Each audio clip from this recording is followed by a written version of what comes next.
Morning, everyone. We'll call the meeting to order at 9 o'clock a.m. this morning. Thank you for joining us. Thank you for being here, Council.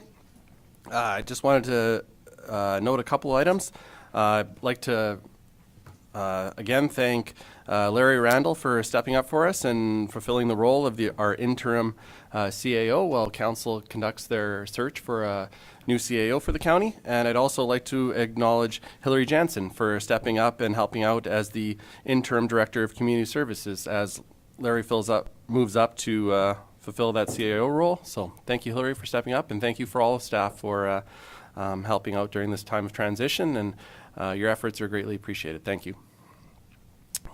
I have one proposed addition to the agenda. I would like to add a closed session item, a personnel matter, FOIP section 19, confidential evaluations. Are there any other additions or deletions to be proposed to the agenda?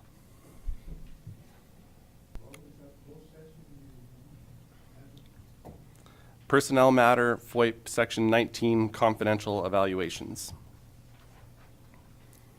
Claus? I'll move the agenda as amended. Thank you. Claus has moved to adopt the agenda as amended.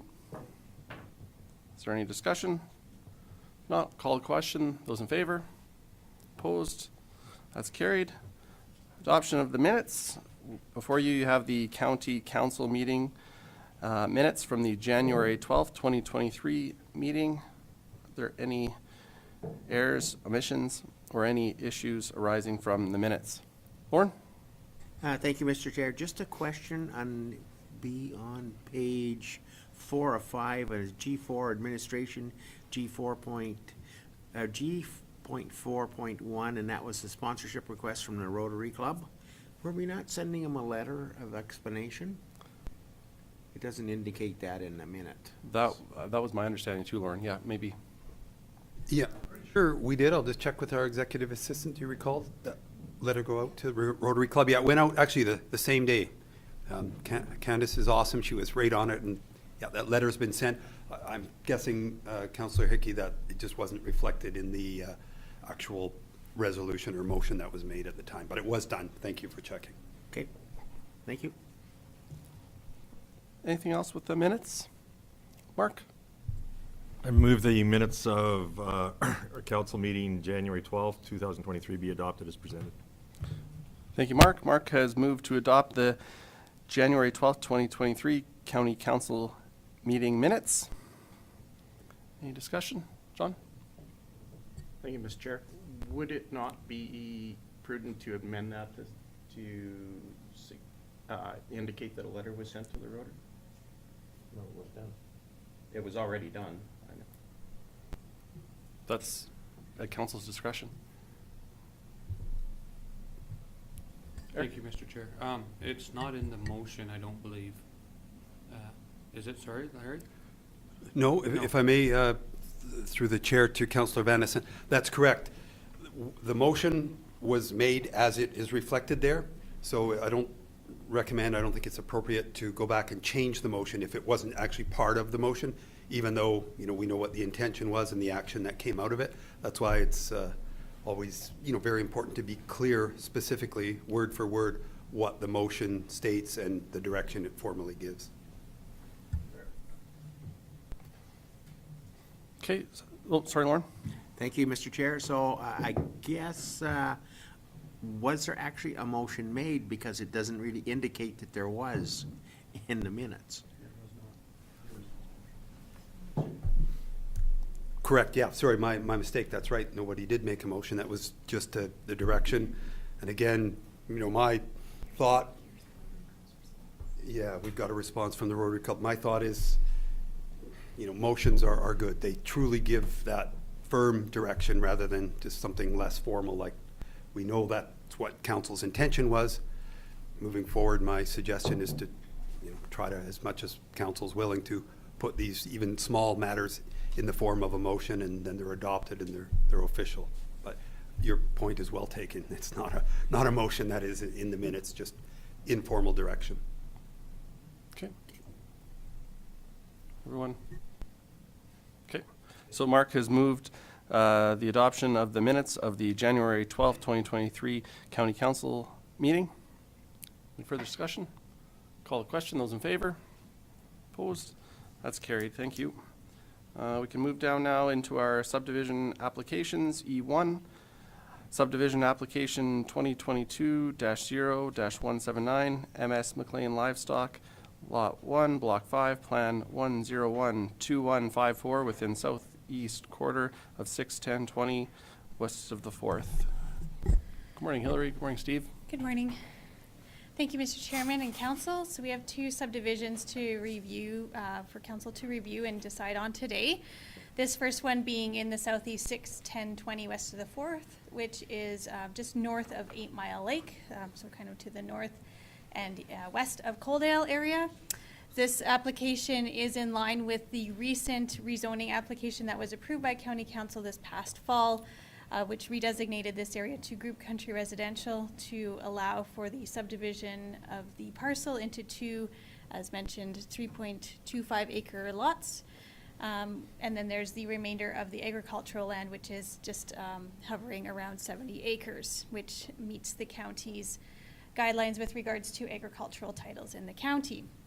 With that, I will pass it off to Steve Hardy for the rest of the planning comments and the recommendation. Good morning, everyone. This first application in front of you, Mr. Chair, is described was an area of land that was rezoned to council for group country residential. The application in front of you is in support of that. You're applying to create two new parcels of an area that's presently vacant, dry agricultural land. Remnant land on the north side is cultivated cropland, irrigation rights for the remainder piece to the north. The parcel of land of the area to be developed is a generally flat area. It does slightly slope from the west to east and north to south. For servicing, the applicant proposes to have a private haul cistern water and individual on-site sewer and septic field systems. Soils analysis was completed at the redesignation stage with the concept plan, and that preliminary soil investigation was favorable for on-site private septic systems. That investigation did not identify any barriers for that. Each of the two proposed lots will front onto the adjacent municipal road and will gain access through separate approaches. Township Road 108 bounds the site to the south and to the east, which is an existing public road with a gravel surface that's maintained by Lethbridge County. So as part of the review on this application, there are no identified historical resources in the area. There is no abandoned gas wells as well. There is a gas transmission pipeline that crosses the quarter section, but it is 160 meters to the north of this subdivision, runs east-west, and the subdivision is not within the area, won't be impacted by that gas pressure line. As part of the comments we received back here from the aqua pipelines here, and there's not a problem with that. As well, in looking at the confined feeding operations, the application as well meets any applicable MDS to the closest livestock operation in the area.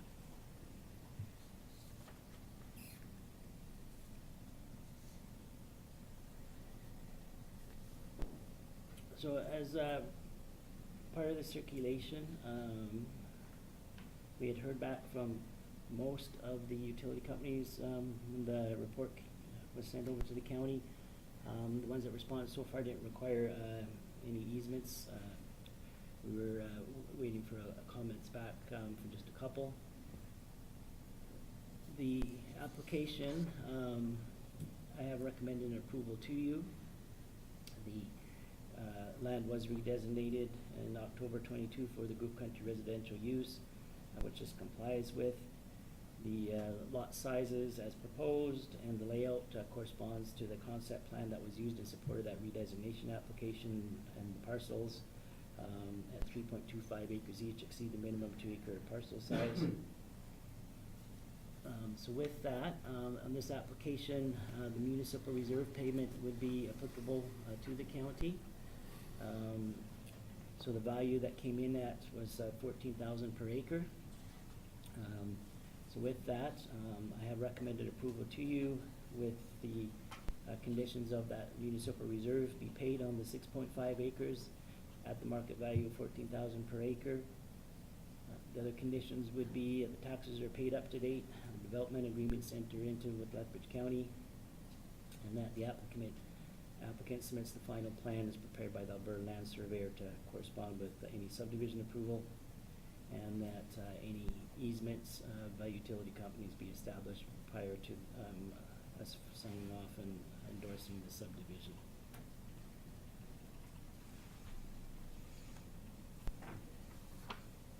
Thanks, Steve. Any questions from council? Morris, John, Lauren? Chairman, that ATCO gas line, how far was that from the subdivision, proposed subdivision?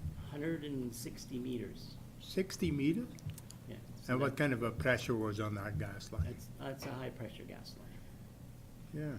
So you can see the lines, Mr. Chairman, through Councillor Zeenstra, where that right-of-way is for that pipeline, so it's well to the north of the proposed Yeah, it is, subdivision. but still 60 meters. is 160. 160. 160. Oh, that changes things. Yeah, no, you're good. Yeah, the only reason I asked because I'm right next to a high pressure line too, and I was one time told by the company, but run that one down there, it said 800 PSI, and it's probably well over 200 meters from my residence. But they said if that thing would blow right there, my whole yard would be gone. Yeah. And I don't know what PSI this one is, but it's probably not that high. John? Thank you, Mr. Chair. My question is just pertaining to the municipal's reserve payment and the valuation of the land. Based on the $14,000 an acre, am I correct in assuming that that's the value of the land as it sits, as opposed to the value of the acreages once they've been subdivided out? That's correct. Lauren? John already asked it. Okay. John? Based on that information, I would like to move that subdivision application number 2022-0-179 be approved subject to the conditions that outlined in the draft resolution. Thank you, John. John has moved the recommendation that subdivision application 2022-0-179 be approved subject to the conditions as outlined in the draft resolution. Any further discussion? I'll call the question. Those in favor? Opposed? That's carried. Thank you, Steve. Thank you, Hillary. We move down to our second subdivision application of the day, E2, number 2022-0-183, Oseen, southeast quarter of 61319 west of the 4. Hillary? Thank you, Mr. Chairman. So this second subdivision application is to subdivide out an existing yard out of a intact quarter section, being the southeast 61319 west of the 4th. This area is in the northern area of the county, north of the hamlet of Turin area, quite far north of the hamlet of Turin. They are requesting to subdivide out a 11.5 acre parcel from the quarter section and for country residential use. Just for council's consideration, the parcel size typically the county allows is between 3 and 10 acres, so they are asking for a waiver of that particular standard to accommodate the existing tree shelter belts and kind of yard improvements that are on the eastern part of the eastern part of the yard. And so with that, I will pass it off to Steve for the planning comments and the recommendation. Yeah, this next application is for a first parcel out. It's for an existing farmstead. They applied for 11.59 acre subdivision. As you can see maybe in the air photo there, the yard's in the very southeast portion, which comprises a main yard area and contains a dwelling. It was constructed back in 1976. And landscape yard with a number of improvements on there, large Quonset, there's a garage, multiple sheds, a cattle shelter, some corrals. There's a an extensive tree shelter belt on both the north and west perimeter of the yard being used to delineate the proposed parcel boundaries in front of you for the application. There are also some grain bins. There's some on the south portion of the yard and to the west of the residence, which are actually going to be removed. There's also, as you may have seen in the photo, there's some existing bins on the west side of the yard, west of the shelter belt. And those are to remain on the agricultural portion of land and not to be included in the subdivision. So basically, they're using the trees on the west side and the north side to delineate the property boundaries as applied for. The yard itself, their septic is situated just to the north of the dwelling, so it won't be impacted by the subdivision. Currently, access is provided from the south approach to the municipal road allowance. So on this application, the road to the east there, for known as Sundial Road, 19-5, did have a road widening plan done on that road way back from 1962, but it was not registered over the yard portion, and I don't.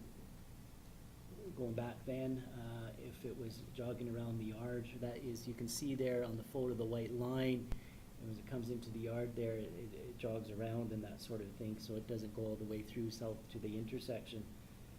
So looking at this application and talking to your operations, as one of the conditions of the approval on here, it is requesting that the applicant provide a 10 meter by 10 meter corner cut on the corner there to the intersection there, just to help with that alignment to the south, what widens out again, and to allow some room there on the that northwest corner there for the ditch and ditch maintenance and that sort of a thing in the corner there. So that will just very slightly cut down on the actual parcel size. I think it was about 0.15 acres or something like that. So it will adjust a little bit. So I did talk to the applicant about that and providing that, and he understood the reasons why the county would want to do that, and he didn't have an issue or problem with that being a condition on the subdivision. So he's not opposed to that. As part of the review, there's no confined feeding operations located in proximity. There's an abandoned gas well in this quarter section, but it's to the very northwest of the quarter, so it's a sufficient distance away. It's not part of the subdivision and won't affect any setback distances. So overall, the application itself is eligible for subdivision as the first subdivision out of the quarter section for a farmstead. It would. Anything over the 10 acres does require a waiver by the subdivision authority to exceed that 10-acre parcel size.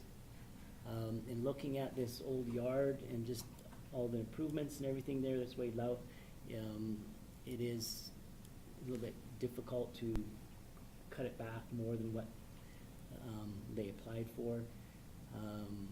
And just the way the buildings are on there on the west side and the tree shelter belt, that sort of thing.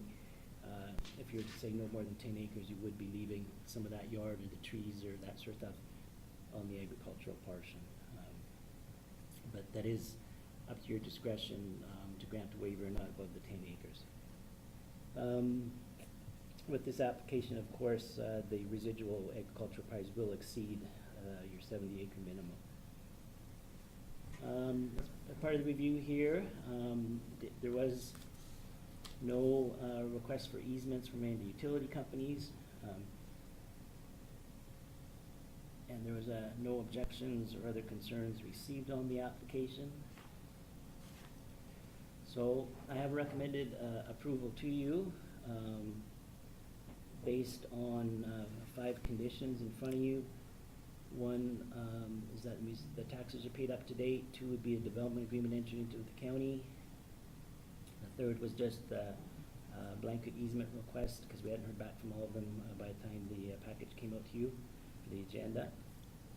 The fourth would be that they have to submit their surveyor sketch, based on your approval here. And the fifth would be that the applicant provides on the final subdivision plan, the final parcel size that you approve here, but also that is to include a 10-meter corner cut on the acreage parcel at the adjacent intersection to Range Road 19-5 and Township Road 130-A to be dedicated as road on the final plan. So with the proposal in front of you, that would involve the granting of a waiver to exceed their 10-acre parcel size. So it comes in at about 11.4 acres or so. Thank you, Steve. Morris? Yeah, thank you, Mr. Chairman. I'm familiar with that acreage down there, what proposed acreage down there, and so that means that subdivision will not be approved till he meets some of the conditions what are on there, and one of them is, you know, that those trees in that corner down there, it created a blind spot at that corner. That's why there is a four-way stop sign down there, I guess. But so he has to meet that condition that he gotta cut some of those, clear some of those trees. Yeah, Mr. Chair, through to Councilor Zeenstra, the condition number 5 on here is to dedicate that as road.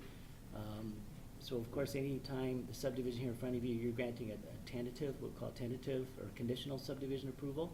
And all these conditions, they have to meet and finalize before the subdivision is final. Yes.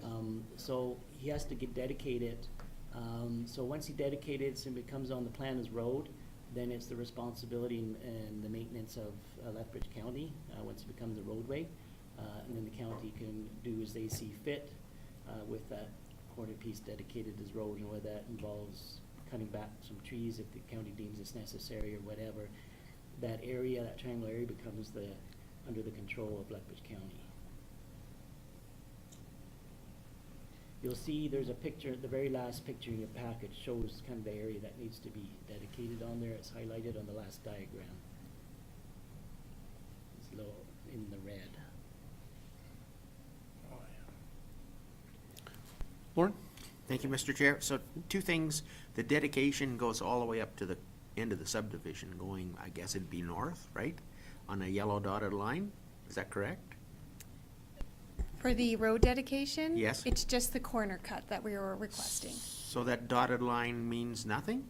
That's just that's the parcel area in general. That's the parcel they're starting with. Well, I guess isn't it if you look at the second last picture, the way the dotted line comes from the north, you're not taking that dedication all the way to the corner? Mr. Chairman, I'll just pull up the actual map so that we can kind Actually, of all see the same thing here. That was a proposed widening of the Sundial Road you were saying in the 60s down there, but that never did happen, so that it is a straight line as it is now. It is no jog in that road right now.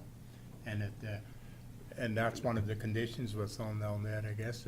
If it needs to be, I don't think it ever will be, yes, then he would have to give that right away, I guess, to widen that road. So through the chair to Councillor Hickey, so with regards to kind of the irregularities on the actual road right-of-way, it was discussed with Jeremy to whether we would want the whole area taken as road right-of-way. It was determined we did not need it, just the corner cut, so as to not, further affect the landowner and what's already been established there. So that's why we only went with the 10-meter corner cut in the very southeast corner versus taking the whole strip up the side of the acreage. So there is that was the rationale, is that Sundial Road's not going to be widened at any point in time, but the corner cut was important because part of the ditch is in private property, and also maybe we can deal with some of the overhanging of the trees in that area. So that was the reasoning and the rationale behind that, and the applicant had agreed to that was they were okay with that particular condition being on there. And then my second question is, the residence, is it the green colored in the color picture? Is that where the residence The main is? house, yeah. The residence is actually in here. Oh, it's in there. Oh, Isn't it? not the green Yeah. roof over No, there. It's in the area surrounded by trees. Oh, okay. Thank you. It's probably over 100 years old, that homestead. John? Thank you, Mr. Chair. So this corner cut, so 10-meter corner cut? I'm sorry, I'm gonna get my picture back up. Yeah, so it's 10-meter by 10-meter corner cut. If we approve this as it sets, then what I'm hearing is that it would be the county's responsibility to remove the vegetation from that at our expense? We haven't actually required somebody to remove trees in the past from us as a result of a subdivision. It is something that we could address in the development agreement, Councillor Kerwis, if that's a desire, but that's definitely something that if, you know, instead of the county bearing that cost, you know, the cost could be borne by the actual landowner and just that they trim them back. So, and just to follow up on that, would you be able to go onto the GIS system and show us approximately what the 10 meters would be I sure can. to see if there is actually anything that is really, in terms of vegetation, that we would be responsible for other than just grass? So there's 10 meters on Township Road 13-0. So it kind of goes there, and then you would go to the north, which it would probably take out some vegetation just in the very corner. It would really depend on where that trunk of that tree is lying, to be honest. And so that's something that we can have operations look at and determine how much we would want to shave back on that particular vegetation. But it is a lot to deal with being able to properly maintain our ditch system on public land instead of on somebody's private property. Right. Go ahead, Steve. Mr. Chair, just as some maybe further information to council acting as the subdivision authority in just regards to roads. At the time of subdivision, when you're dealing with roads, technically and legally, the subdivision authority can only request an applicant provide road or roadway for the purposes of serving the subdivision. In other words, providing access to what he's doing. The municipality can't request a landowner to provide road widening just for the sake of that the county needs extra road going through a quarter section along a road.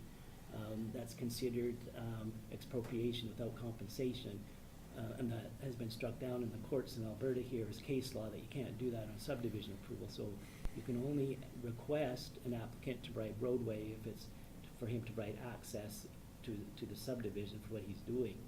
So in this case, in having the discussion with the applicant, he realizes he's asking the county here, the subdivision, for a waiver for his parcel size. So he's willing to work with the county and give up that corner there to the county for the purpose of the Sundial Road and making that intersection better without any compensation to him, just for the sake of him applying here and all part of the process. He realizes it's probably a good thing to do, kind of a thing. But so that's the reason it's kind of included on the subdivision here, and he's willing to do it. Thanks, Steve. Lauren, did you? Thank you, Mr. Chair. So I'm just a question about the tree line. In the past, under when Rick Bacon was the director, we went out and had people cut back trees at corners so people could actually see. So what's the difference between this and that? Like, shouldn't that be part of his application? He should clean up the trees? And that's what I'm saying can be included in the development agreement. Okay. Yeah. Part of the Yeah. designated, yeah. Yeah, we can put that in as as a part of the development agreement, that they provide, you know, sightlines are being met in terms of that intersection. John? Sorry, now I'm a little confused about a development agreement, because this site is already fully developed, right? A development agreement is kind of a misnomer. It deals with things that need to be cleared up on the site. So say if there was a building that was encroaching, if it's dealing with access, dealing with servicing, a development agreement covers off a wide variety of items that are to the county's benefit with regards to the subdivision. Thank you. Eric? Thank you, Mr. Chair. A lot of this makes sense. I just, more by happenstance, came through that intersection yesterday and thought, man, this is a blind corner. However, I'm afraid we're heading into this direction that, hey, we are holding something over you, so we want this, versus going through the regular channels. I think the 10 meter one, I can understand that. He's willing to give it up willingly, to say, if you need to work on your ditch, if you need to do whatever, here you go. But if we're gonna start saying, well, because you developed this or subdivided it, we're gonna make you do a sightline cleanup, he's gonna be sorry he ever started. And that falls into the whole thing of, well, we don't really want to develop, because once the county looks, then we have to do this, and that.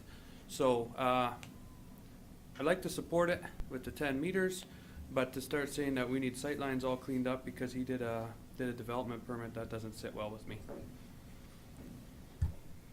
Claus, and then Mark, and then Lauren. I don't think this, thank you, Mr. Chairman. I don't think this is a thing that is unreasonable, because I think now with the cleaning, we're not saying that everybody has to do the sightline cleanup, but I think the 10 meters, like for being able to look left and right, that we don't have the accidents that we've had in the past on this one. This is the ideal opportunity to be able to get something done so that this one will be less dangerous. And I think it's really good to do this at this time, because now we have the opportunity and we don't have to try to force people that had the sight line closed off, that you couldn't see anything in the past, because that's all. You can't really force them to do that after, because it's all grandfathered in. Mark? Thank you, Mr. Chair. Just a clarification. We seem to be heading off into assuming that we're cutting trees and we're forest harvesting timber. My understanding, or just to clarify, is that 10 by 10 is more about the ditch and us having control of the ditch and potential flooding or drainage issues. That's what that 10 by 10 cut is. It's not about cutting back trees or blind corners or that sort of thing. Is that correct? Through the chair, yeah, it was dealing, because we noted that the ditch was in private property, so that was a big part of it. And we do know that this corner has been an issue in the past in terms of foliage encroaching, as Councillor Van Essen noted. It's a blind corner. You go there and you can't see anything. So I mean, it's kind of probably twofold, but it was mostly the reason we were looking at this is because of how that that intersection function and the ditch work in it, and then the trees would be like, and if council decide they don't want us to touch the trees, or the applicant to touch the trees, we would have to then at some point in time probably go there and just trim them down ourselves. So. Lauren, and then back to John. Thank you, Mr. Chair. So I think the issue about the clearing of the trees afterwards, I mean, this farmstead is 100 years old. They're probably planted long before the bylaw came into place about setbacks from the center of the road. So I don't think it'd be reasonable to ask that something like that be undertaken. I mean, and a lot of times we have not followed up on enforcing the setbacks anyway, so it's a tough one. Thank you. John? Thank you, Mr. Chair. Just based on that rough measurement that you gave us, it doesn't seem that there is any significant vegetation in that section anyway. So I think, this whole discussion about whether we're having them clear trees, it seems to be relatively a moot point. In that regard, I would like to move that the subdivision application number 2022-0-183 be approved, subject to the parcel size waiver being granted and the conditions that outlined in the draft resolution, including a 10-meter road corner cut, be provided to the county. Thank you, John. John has moved the recommendation that subdivision application 2022-0-183 1A3 be approved subject to a parcel size waiver being granted and the conditions as outlined in the draft resolution, including a 10-meter road corner cut, be provided to the county. Any further discussion? Not, I'll call the question. Those in favor? Those opposed? That's carried. Thank you, Steve. Thank you, Hillary. Move down in our agendas. Department reports. F1, Community Services. The F1.1, Planning and Development Department 2022 Annual Report. Hillary. Thank you, Mr. Chairman. So I'm pleased to present today the annual report from the Planning and Development Department. I'm sure you're mostly all aware of all the duties that revolve in the Planning and Development Department, but just to name a few, we deal with all things with regards to the land use bylaw. We deal with any planning projects. So last year we did the municipal development plan update. We have intermunicipal relations and referrals. So when somebody's doing something that falls within our IDP plan areas, they come to myself for review and make sure that they're following the plan. In addition, that deals with any updates to any planning documents. As some council is aware of, the Coaldale IDP went through a review and update this last year also. So that falls under our department. We have many NRCB, Natural Resources Conservation Board, referrals that are reviewed regularly. We deal with road closures and licensing, land sales and leases, and then the enforcement of the land use bylaw specifically. And then kind of working with other people within the Community Services Department and the county in general on any areas that may have a planning application to them. So I work closely with public operations on any land use issues, infrastructure, the CPO, and fire as required. With regards to what's happened in this last year, we completed the municipal development plan. County Council approved that in March of 2022. The Coaldale IDP, that is now in its final stages. We're going through the bylaw process, and so we're pleased to have that kind of coming to an end, and we had some very good discussions with the committee members on that particular IDP.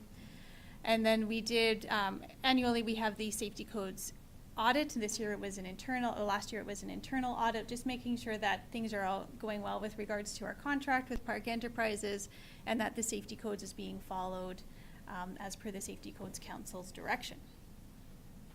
For development permits, we had a bit of a relaxation from 2021 where we had 271 development permits submitted to the county this year. This last year we had 219 that were received, which is kind of a bit of relief on the development side of things. The construction value was also significantly lower, coming in at 61 million versus 132. So there is some bigger projects in 2021 that may have inflated that price a bit, but so we're kind of seeing a bit of, after COVID, the kind of just relaxing of, there wasn't such a flurry of applications coming in.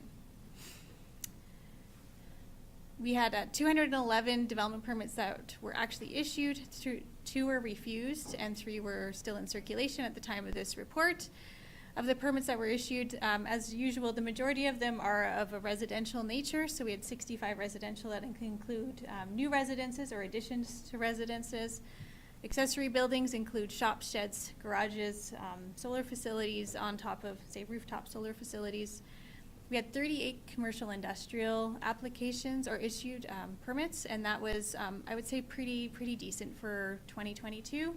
We had 45 in 2021, so actually that's not a big decline. So we saw some changes in use. We saw some additions, not a lot of new stuff going on, a couple of new buildings going up, but a lot of internal expansion of existing buildings, which was great. For example, Southland Trailers is putting up a new building in the Rave Industrial area, 77,000 square feet building. So that's kind of a good news thing. They're moving from the city of Lethbridge into the county. Cortiva down on Highway 3 had another expansion, so that's, I think, their 3rd expansion in as many years. So they're kind of just keep going and growing. So we've had some good success stories that way.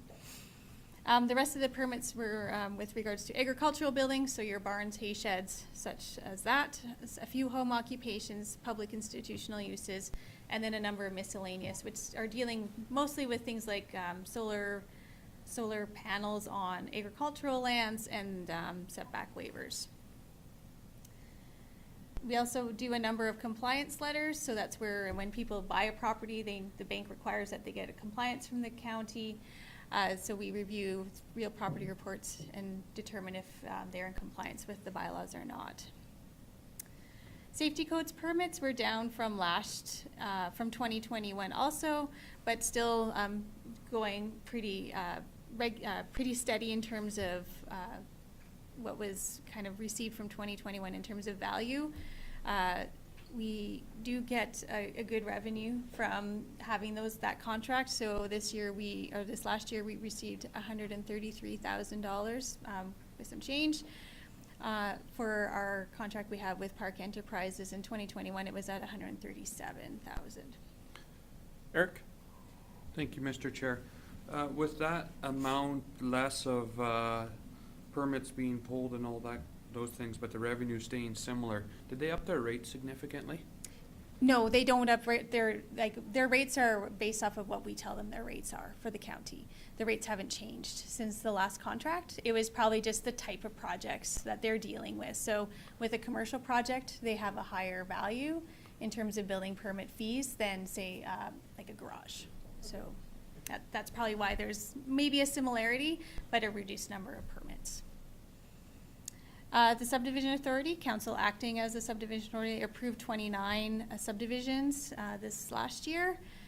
For the appeal board, we did have a number of appeals. We had 5 appeals this year.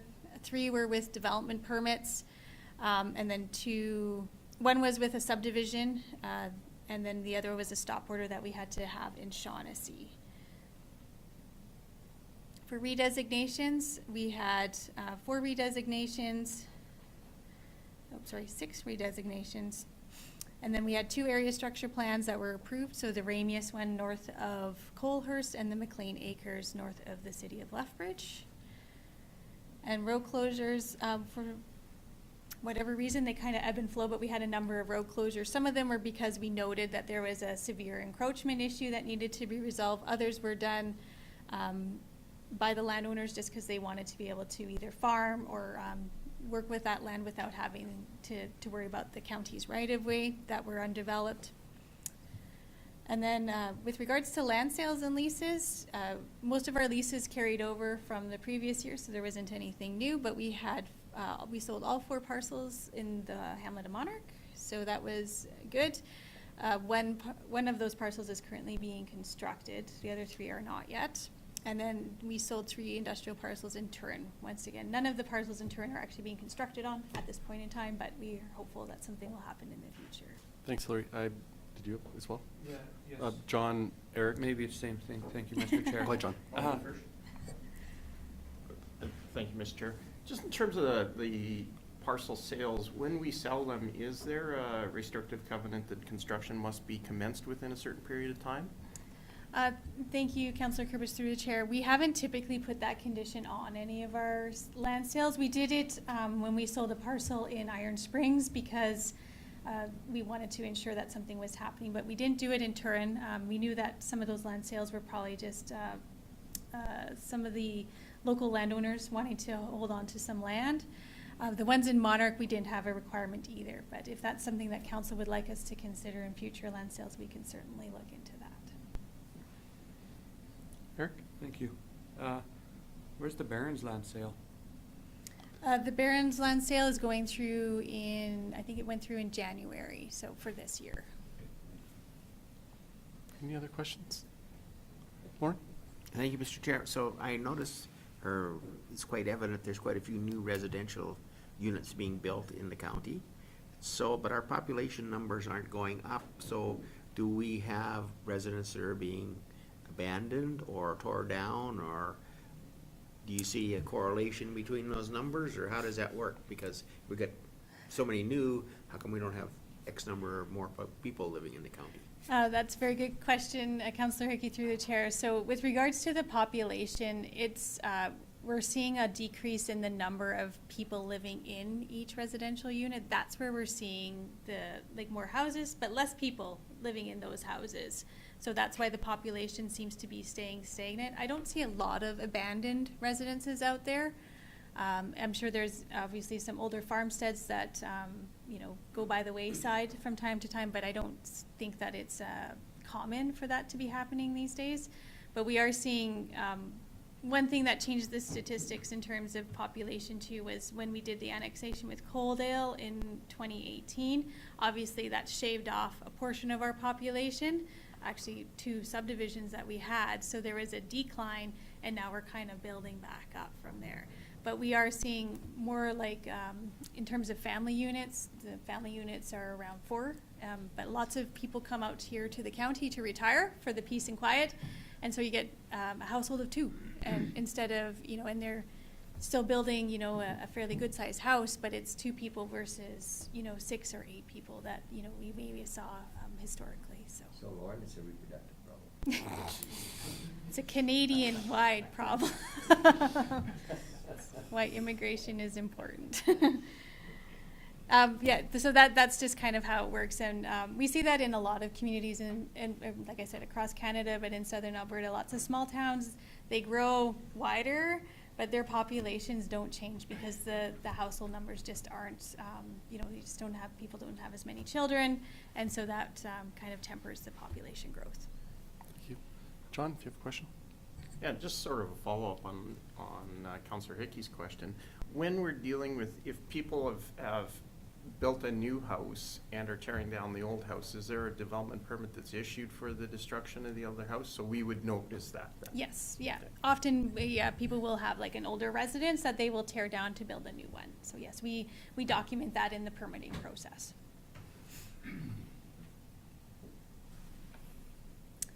All right, just the very last thing was the intermunicipal relations. We did, like I said, we do a lot of referrals from different, the municipalities that surround us. So we did 37 referrals, which is a fairly high number. Lots of activity in our surrounding neighbors in terms of new developments.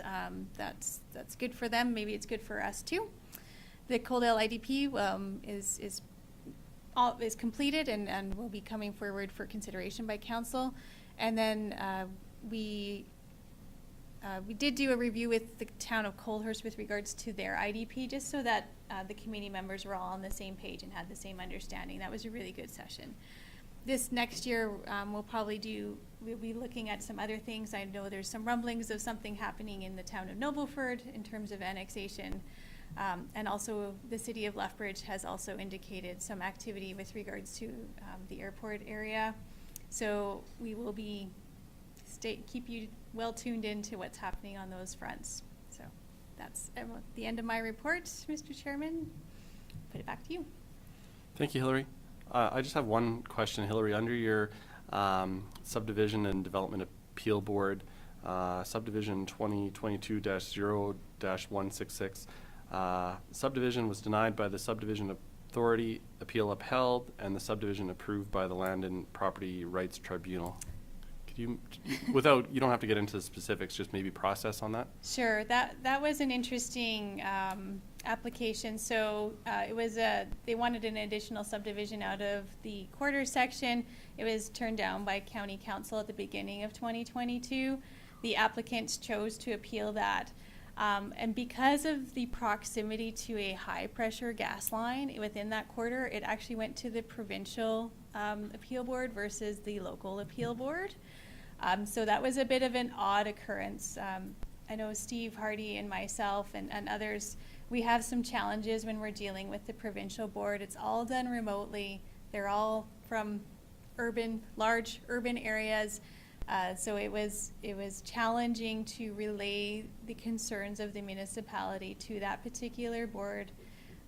They tend to side with who they see as the underdog, and but they, in our opinion, and sent a letter actually to this effect. We felt that they did not consider the county's policies at all.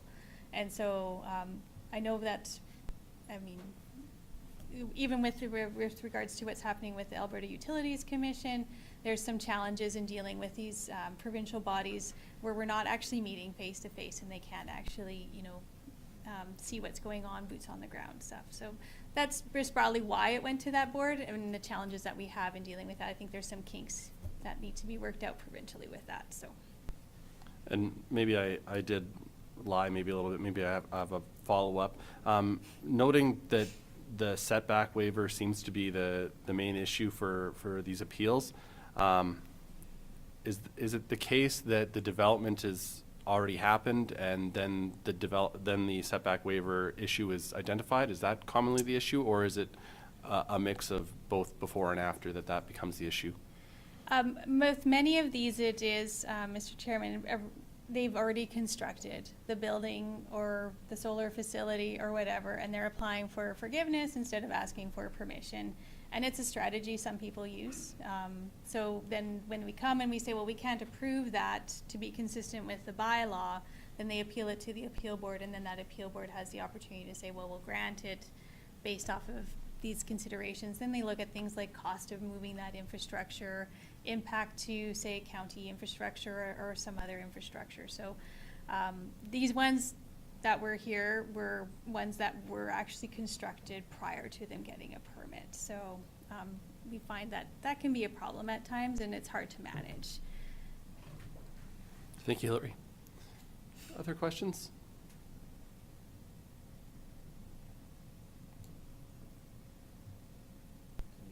Sure. I'll move that we take this report for information. Clause is moved to accept the 2022 Annual Planning and Development Report for information. Any further discussion? Call the question. Those in favor? So long. Opposed? That's carried. Thank you. Moving down on our agenda, F1.2, Bylaw 23-005, Lethbridge County and Town of Coaldale Intermunicipal Development Plan, first reading.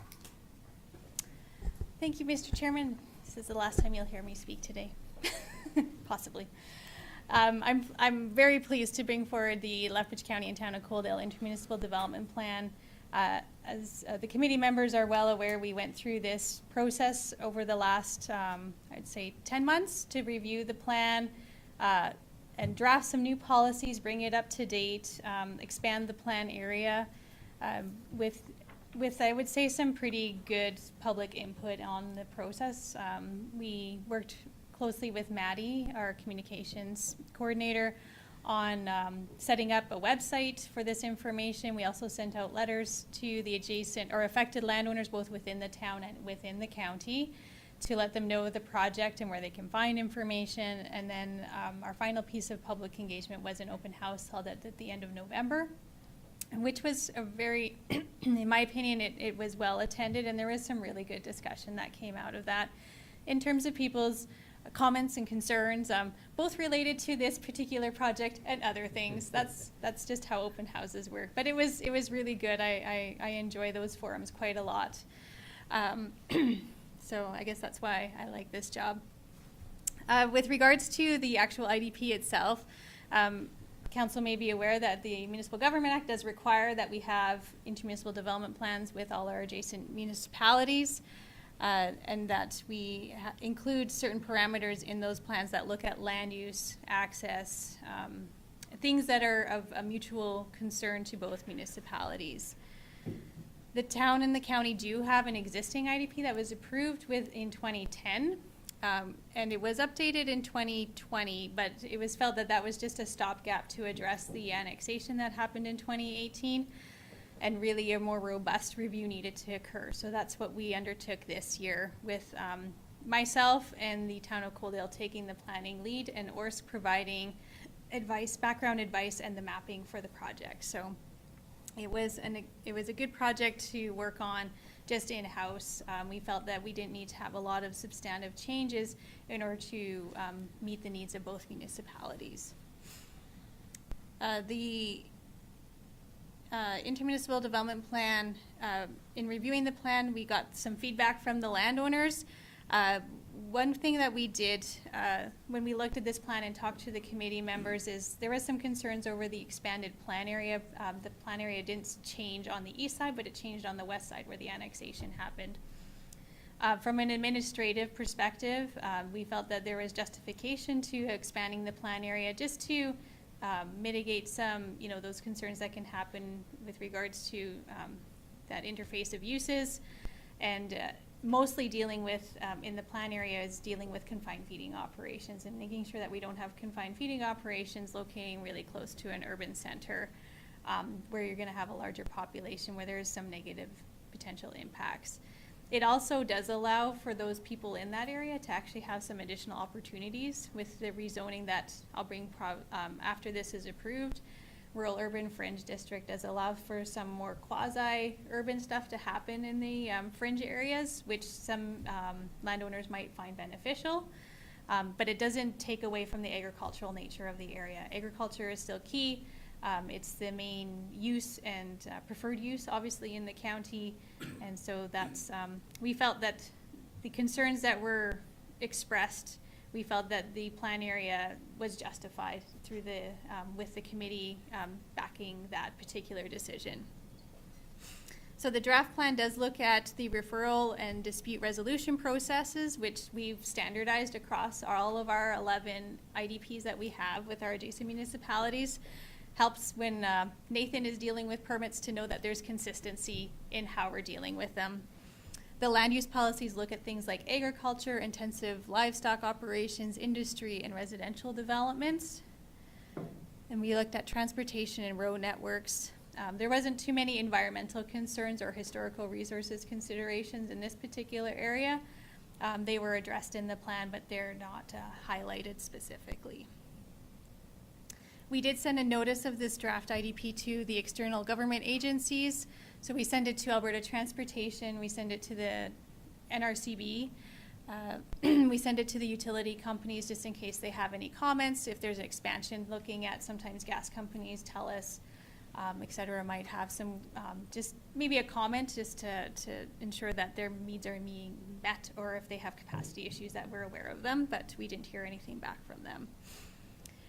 We will put a notice into the Sunny South News, and we hope to have the public hearing here at the county office on March the 2nd, so in a month from today. The town of Coaldale will also have their first reading, I do believe, next week, and their public hearing will be in March. Their date is a little bit up in the air just with their recent move into their new building. They're having some logistic issues with their technology, I guess, in their council chambers. So, but it should hopefully be shortly after we have our public hearing. And we do them separately. We do have the opportunity to do these things together, but it's with their meetings being at a completely different date and time, it's challenging to get us both together in the room. This just is kind of ease of working within our own processes is helpful, and we do it often for our IDPs. The only thing of note would be with regards to cost, other than administrative time, the cost was just with regards to the mapping that we did have the Oldman River Regional Services Commission do, just because they have all the data available. It was easier for them to get that in a very timely manner to us, and for a very reasonable cost. So all in all, it was a very successful project. The committee members can speak to it if they wish. And I think we're happy both municipalities can see some growth happening in our fringe areas in the town area and also in the county. So it's not a one-sided plan at all in that regard. So that was a very long-winded report, Mr. Chairman. I apologize. I'll turn it back to you. Thank you, Hillary. And as one of the IDP members from the county's committee, thank you again for all the work that went into it. It was a very smooth and cooperative process. It was good to get together with the town of Coaldale's planning staff, CAO, and their council that was part of the committee and work through this. And as Claus noted, the open house was a good opportunity for people to come out and bring forward any concerns, whether be it with the IDP or otherwise. But it was a good opportunity. It was well attended, and thank you for the work that's gone into this. You're welcome. Any questions for Hillary? You want? It was both of you at the same time. Doesn't matter to me. Go ahead, Mark. Thank you, Mr. Chair. I'd like to move that bylaw 23-005 be read a first time. Thank you, Mark. Mark has moved the recommendation that bylaw 23-005 be read a first time. Any further discussion? Call the question. Those in favor? Opposed? That's carried. Thank you. Thank you very much, Council. Thanks for everything this morning, Hillary. Eric? Yeah, thank you, Mr. Chair. Quick question. On our agenda, under the title is Bylaw 23-005, and the link is Bylaw 22-005. Is that a mistake, or am I missing something? It would just be a typographical error. It is 23-005. Thank you. Thanks, Eric. We can shift gears to corporate services, or if you'd like a short break, what would council like? 5-minute break? Sure. Why don't we recess for 5 minutes and reconvene at 10:05?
Thank you, everyone. Call the meeting back to order at 12 after 10 this morning, and we can move in our agendas to F2 Corporate Services, F2.1 Oldman Watershed Council Funding Request. And with that, we have our Director of Finance and Administration, Jennifer Place. Jen, good morning. Good morning. Thank you, Mr. Chairman. Morning, Council. So before you is, I guess, the annual funding request from the Oldman Watershed Council. The amount of $4,866 or 48 cents per capita is what they're requesting and is the same as last year. This request does get brought forward to Council as the county doesn't have a sitting representative, unlike some of our other committees and associations that the county sits on. So this is why we bring it forward on an annual basis for consideration. Lethbridge County has been making contributions to the Oldman Watershed Council since, I believe, 2004, and these funds are paid through the council's operating budget, and there is funding within the membership portion of the council operating budget to cover these expenses, should council approve this request today. As council's aware, the Oldman Watershed Council is a nonprofit organization, and their mission is to keep land and water healthy and safe, and donations received support their organization in over 60 restoration projects that benefit the health of land and water. And they've included a letter here with a bit more of a thorough description of their activities and what they're hoping to focus on in the next little while. And I don't know if you can link to it from the report in the agenda, but if you go to their website, they do also have an annual report that they've suggested you take a look at if you're interested. So for today, administration has just put forward a recommendation that Lethbridge County make contribution to the Oldman Watershed Council in the amount of $4,866 based on the 48 cents per capita. Thank you, Jen. Klaus? I'm not against this or anything like that. Thank you, Mr. Chairman. And but we do have our population did go down. So is that going to be according to the this old number or the new number? They're basing it off of the 2019 municipal affairs number. So they're using that number for every municipality that they've made the request to, I imagine. So just for consistency. Thank you, Klaus. Any other questions? Klaus? So with that, I'd like to move that Lethbridge County Council has the County Council approved the funding request of the Oldman Watershed Council in the amount of $4,866 based on a rate of 48 cents per resident for 10,353 residents based on the 2019 Municipal Affairs population list to be funded from the council operating budget. Thank you, Klaus. Lauren, did you have? Okay, thank you. Claus has moved the recommendation that County Council approve the funding request from the Oldman Watershed Council in the amount of $4,866 based on a rate of 48 cents per resident for 10,353 residents based on the 2019 Municipal Affairs population list to be funded from the council operating budget. Any further discussion? Morris? Thank you, Mr. Chairman. Just for info's sake, how many municipalities belong to that Oldman Watershed? Mr. Chairman, through to Councillor Zeenstra, I believe it says in the letter, It probably does. 19 seats from different sectors. Municipalities have the most seats with 3-1 for towns and villages, 1 for rural, and 1 for the city of Lethbridge.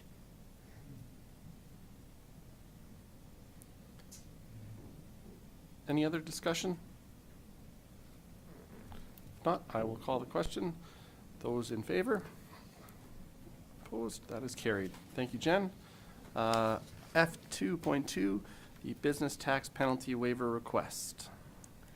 Thank you, Mr. Chairman. This request is a bit different than what we have seen in the past in the sense that it is with regards to the business tax versus general tax or other waiver requests that have come forward in the past or fee adjustments.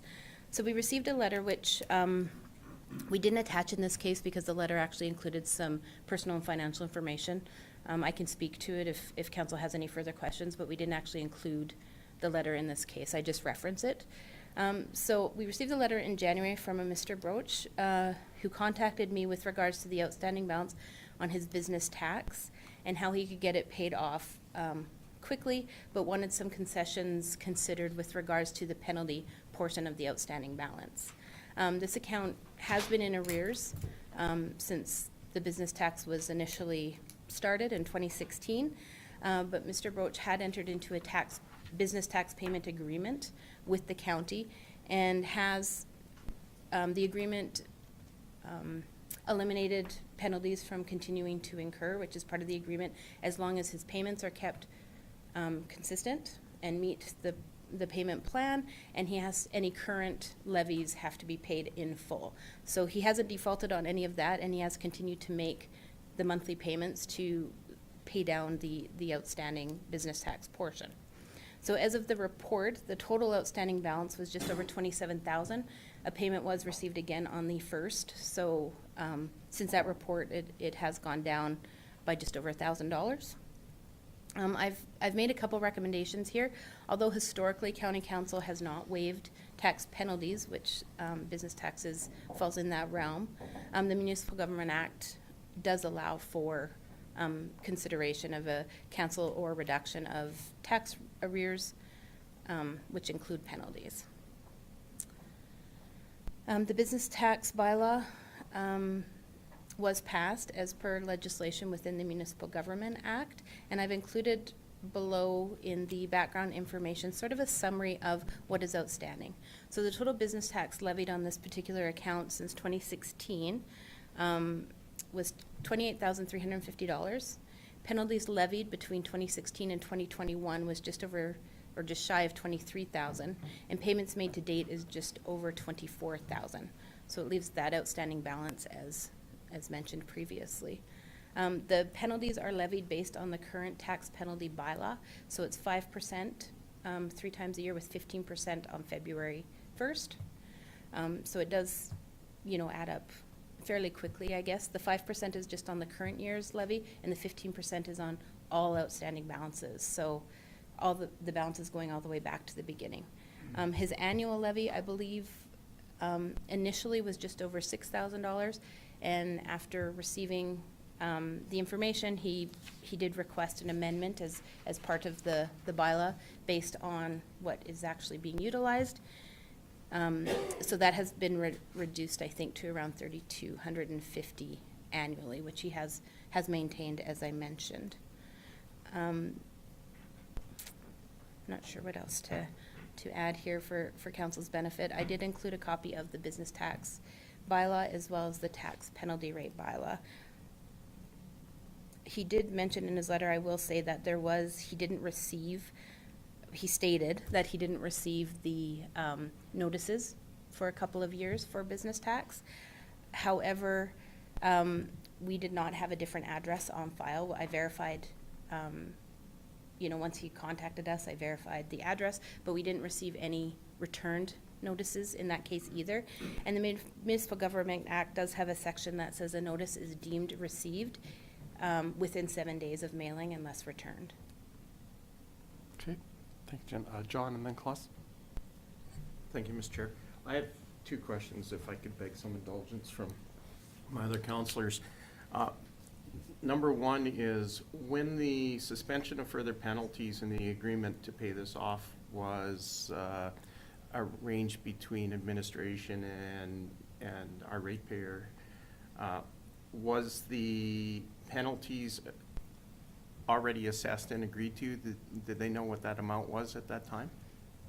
Councilor Kerbis, through the chair. Yes, when we worked on the agreement, we had the total outstanding balance, and I have some email correspondence with him explaining what the breakdown was. Okay, so he was fully aware of this is what the amount, so the repayment agreement was based on that full amount then? Yes. Okay, that's my first question. My second question was just in regards to his property taxes for his land. Were they paid promptly and on time?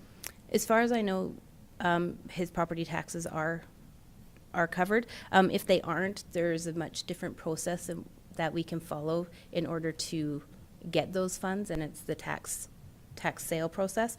So in that sense, with business tax, we can also seize property. That's the next step. We can't. Well, let me just, where I was going with this is, did his property tax notice go to the same address as his business tax notice? From what I understand, yes. That was we used what was on title. Okay, so the property Yeah. tax notice went to the same address, but the property taxes were paid, but the business taxes were not. I didn't look, can't say for sure if he was doing a tip payment on his property taxes and it just continued, or if he was paying. I could double check with Kennedy. I was treating the two separately, so I didn't look at that, but we did verify his address. He had a home, he actually lives in British Columbia, and the farm is here, and I think they moved within British Columbia, and that's where the, I guess, separation of addresses happened. Klaus? Yeah, thank you, Mr. Chairman. So, has this been brought to council before in other years? I can't really recall that.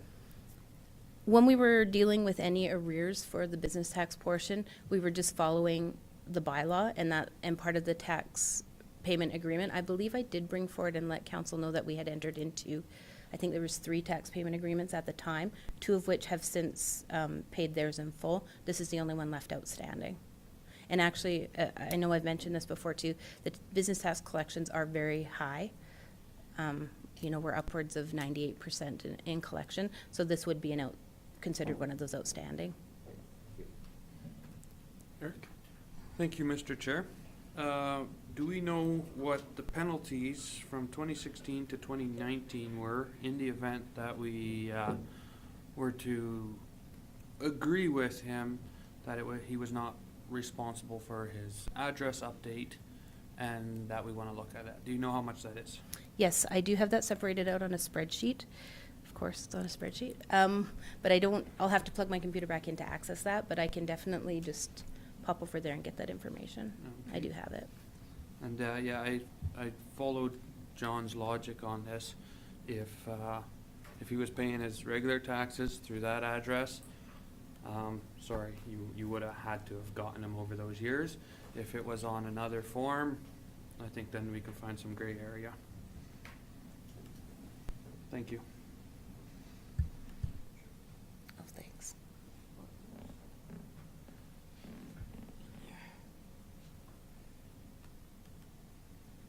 Actually, I think I have it here in email. So I actually sent a copy of this information with the breakdown to Mr. Broach when we initially started talking about the tax payment agreement, and then I just updated it for him up to 2022, showing his payments as well. So from what I can tell, the penalties between 2016 and 2019 came to just over $10,000. $10,032.10. And that was 2016, 17, 18, 19.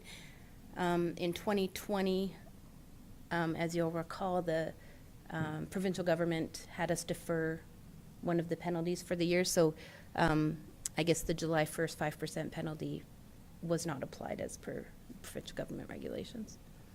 But I didn't include that in that $10,000 number. Go ahead, Eric. Thank you, Mr. Chair. So from 10,032 to 22,000, did he not go into a penalty deferral when he went into a payment plan? The payment plan didn't start until end of 2021, 2022 officially. Okay. Yeah. John? So from the time that in 2019, when he brought this up,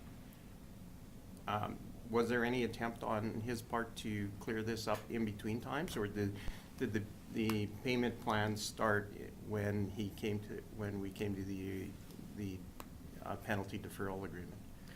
He did make payment attempts, various payment attempts, so lump sum payments here and there. Yeah, after he just couldn't, I guess, manage the full balance at the time. He does mention in his letter, with regards to COVID and some of the challenges in the hog sector. That's what his business tax is based on, is hogs. That they've struggled to maintain operations. Thank you, Mr. Chair. I'm of the opinion that, if the agreement was made that the penalty stopped based on hey, I'm gonna have a payment plan, I understand this is how much I owe, I am going to make payments, regular payments of this amount. There is an acknowledgement that money was owed, and therefore I'm of the opinion that no further waiver should be considered, because that was an amount that was agreed upon by all parties, and a repayment program was put in place, and for him to now request and say, well, you know, I agreed to that, but now I want a further reduction on it, I just don't think would be the right thing to do for the rest of our ratepayers. Thank you, John. Lauren? Thank you, Mr. Chair. So if I get the penalties correct, so this 27,000 that's outstanding, did you add the 15% on to that again this year? No. Or is that including or not That, including? there's been no penalty added for 2022. Or, yeah, there'll be no penalty because within the payment agreement, we'll no longer add penalty as long as he maintains his payments as part of that agreement. So the penalties are only up until 2021. Okay, thank you. Eric? Thank you. Why wasn't a payment plan instituted between 2019 and 2022? A lot of that was just some correspondence, some back and forth. Quite honestly, the business tax is something, I guess, relatively new, not just with the county, but with the province. I think this type of business tax, and it was just a matter of sorting out what options were available to us. I mean, going to and communicating with them, going back and forth and trying to work out something. So it wasn't that we weren't trying to come up with some resolution, but we didn't enter anything prior to that. Just, I guess, corresponding back and forth and hoping to receive payment. I mean, we don't want to make a habit of entering into tax payment agreements for a lot of reasons. I mean, we're basing our revenues on a current year's levies, for one, so we want to receive those levies. For two, it does defer penalties, which isn't necessarily fair to some of the other ratepayers who are paying on time. So there's a couple reasons you try to get payment, I guess, when you can, especially when it's years in arrears, so it's already been you know, set up as an accrued receivable, really. Do you have one more? Yes, I do. Yeah, makes sense. I can see why we don't want to go into a payment plan. As far as I could tell, from business tax institution to 2019, never made one payment. So it's all fresh, it's new, and then we start. I'm of the opinion that if we could take the penalties from 19 to 2022, because we were sorting out our business, figuring out what is legal, what we can do, what we can offer. That's almost $10,000 difference from where we are right now. If we were streamlined and ready to operate and said, okay, because I believe he made all his payments current plus payments from the date that he was aware and operating.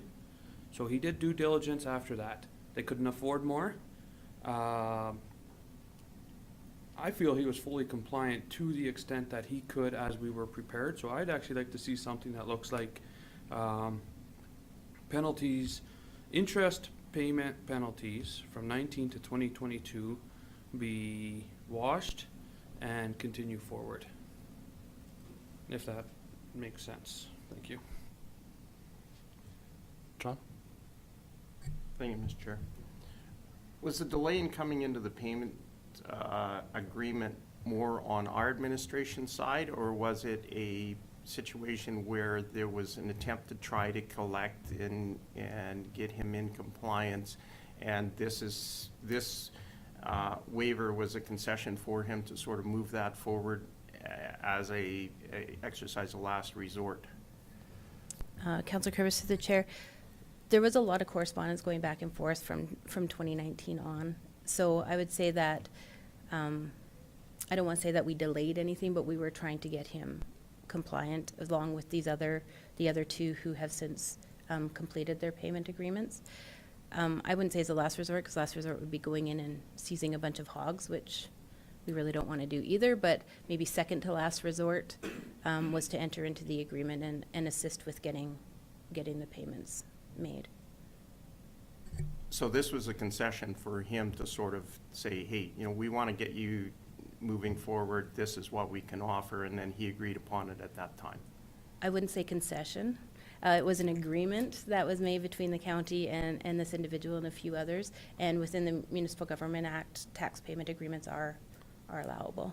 Well, there was a concession on the part of the county in the sense we agreed to waive further taxes provided he made good to try to reduce this Just amount. penalties, just waive. Just penalties. Yes, just Yeah, waive, so not the tax, not the Right. levy itself. And it's a Yeah. further penalty, so it's the carrot to say, hey, like, let's get this heading in the right direction, and that's something that he agreed upon. So the original amount that he agreed upon included the $22,000 with the levies, and he was well aware of that at the time when he signed on to the agreement.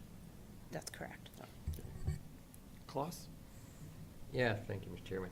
I think this, he should have been aware of, he had his bills on a regular basis from 2016 on. He got the land tax and everything like that. He got all that done, his regular taxes. He got that all sent to him, and so I don't believe that he did not get the business tax part of that one. And in order not to send the wrong messages here, I think the county council not waive penalties levied on account number 90020. You're making that motion, Claus? Yeah. Claus has moved the recommendation that county council not waive penalties levied on account number 90020. Any further discussion? Go ahead, Eric. Thank you, Mr. Chair. Could we go right to the start as to why we cannot include his letter as evidence on this? There's a statement in there that I think is pertinent to it. If it doesn't include financials, are we allowed to state a portion of his letter? I'll turn to Larry as he was looking at FOIP on this one. For sure. If I may, Mr. Chairman, through to Councillor Van Essen. I believe, well, I know that when Ms. Place was communicating with this gentleman in recent times, she indicated to him that his letter would be made public, and he was aware of that.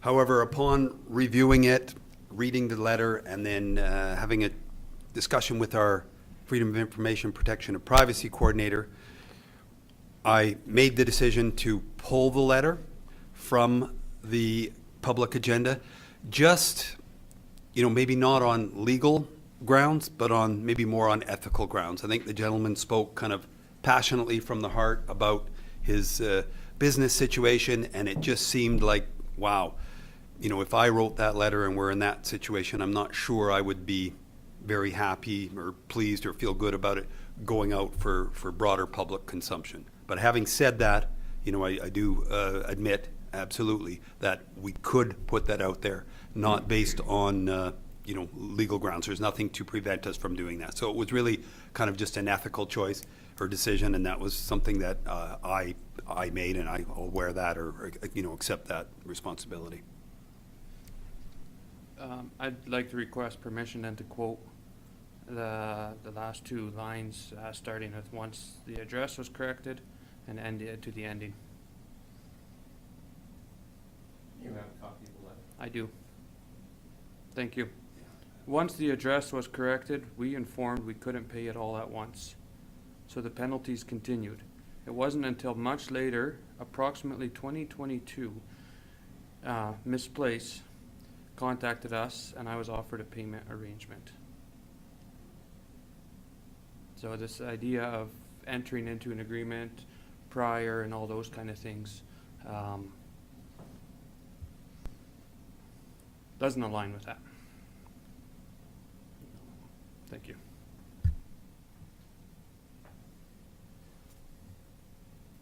John? Thank you, Mr. Chair.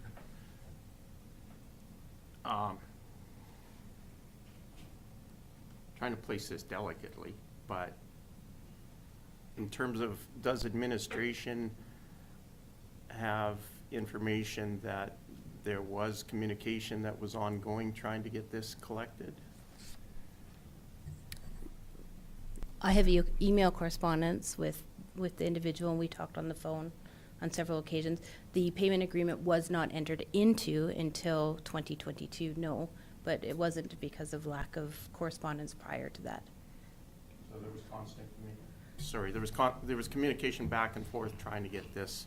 With regards to his arrears, yes. Not necessarily a tax payment agreement specifically until later on. Right, and then appreciating that we want to use the tax payment agreement not as the front standard, but more as the second from last standard that we want. Okay.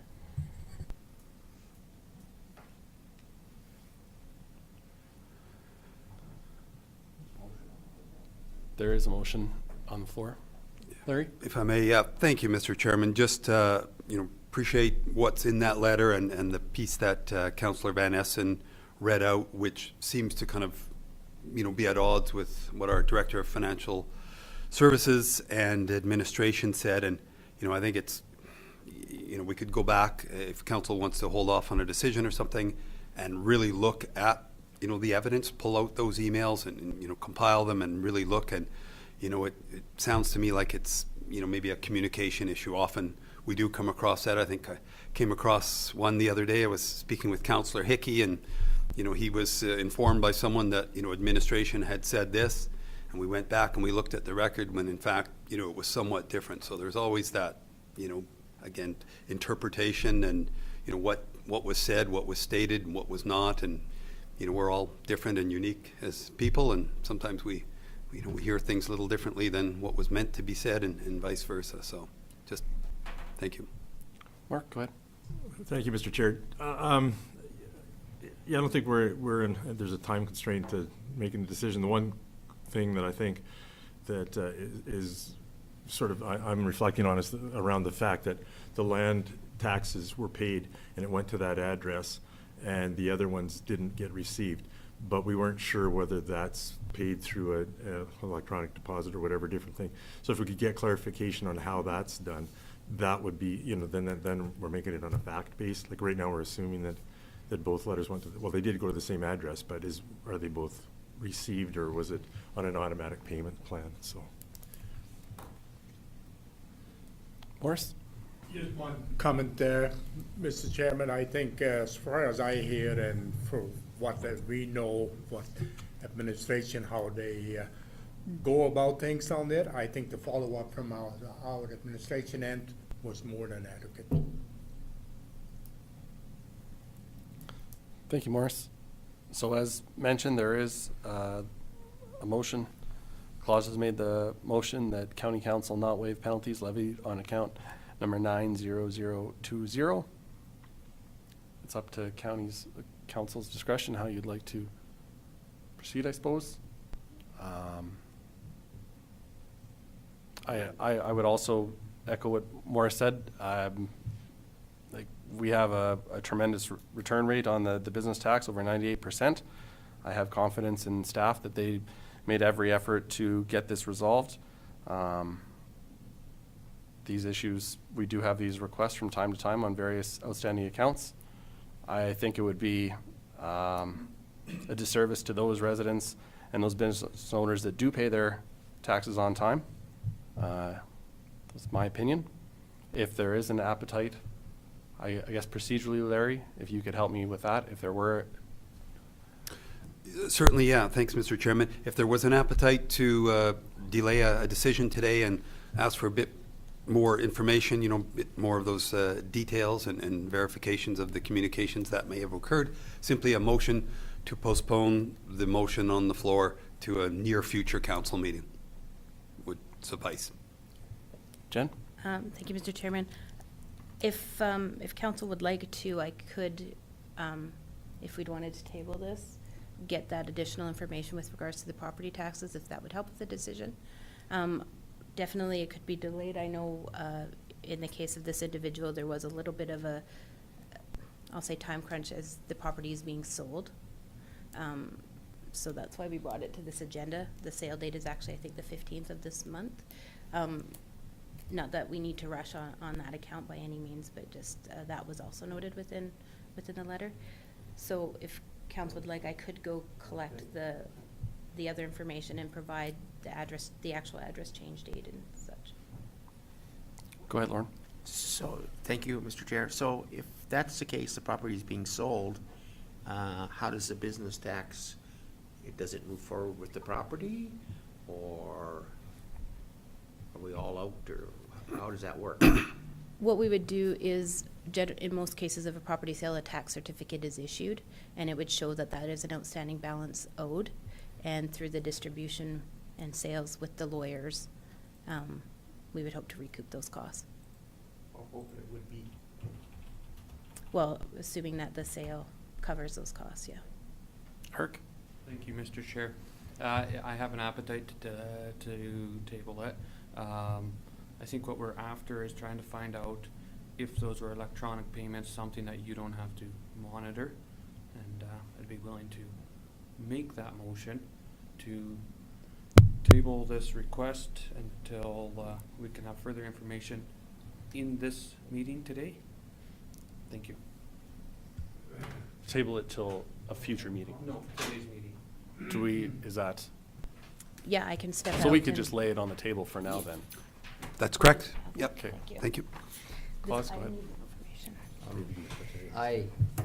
I think we should move ahead with this one. I don't think we have to delay hearing the last information that we just got from Jen. I think it's, I really want to stick to the motion that is on the table. Lauren, go ahead. Thank you, Mr. Chair. I would have to agree with you, Claus. I think the most commonly used excuse in the world is, I didn't get it. Can you help me again procedurally, Larry? Certainly, Mr. Chairman. So I there's believe Eric has made a, how, That's correct. Correct. A motion to table it to later in the meeting so more information can be presented to council. So that motion needs to be dealt with. And for, any council member who, whether they agree or not, I would recommend after, you've discussed it to the length you wish to, then simply have a vote on it and the majority will rule. It'll either be tabled or not. And if not tabled, then the previous motion, which was to approve or deny the waiver, is the motion that's on the floor that will still need to be ultimately decided on by council. Lauren? Thank you, Mr. Chair, but I think, Larry, given the way it's written, when you have a tabling motion come to the floor, you're not supposed to discuss it. Not the very good, Councillor Hickey, right, the motion itself, not to discuss it, it's the tabling motion, but the issue at hand, whether to table it or not, that can be discussed. But So we have a motion to table this to later in the meeting to receive further information. I have received it right now, so. Motion to adjourn. No, it's right there. All right, the motion. Are you retracting? Yeah, because the information's here. Okay, Jen, Okay. please, thank you. So with regards to the same company's general tax levies, they were paid in full for 2026 and 2017. Future years, there were some penalties incurred, but all of the payments were made. And it was a one-time payment. John? So that's not an automatic deposit that requires human intervention to pay those then? No, it doesn't look that way based on the payment dates. Okay, so I will go back now.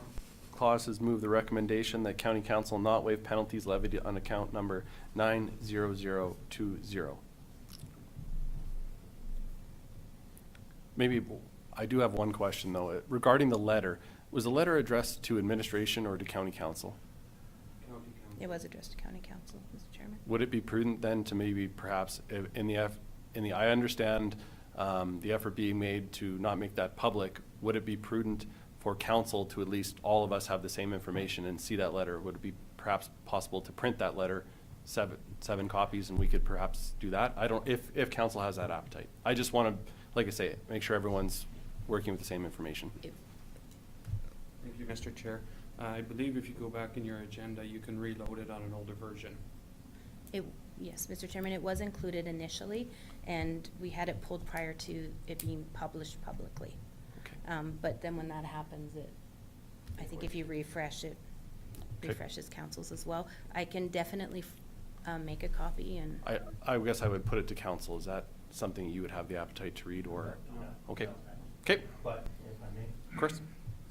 just for the future, if there is correspondence that addressed to council, I think that it is imperative that council actually see that letter and that it be forwarded to council, as opposed to administration making a decision whether or not to have council view that. I think the optics on that are not good. For sure. Yeah. And on Plus- that same one, thank you, Mr. Chairman, that could well be done, that we get the email, all the information, but we could also decide that we are not gonna discuss that letter on camera. In open session. Yeah.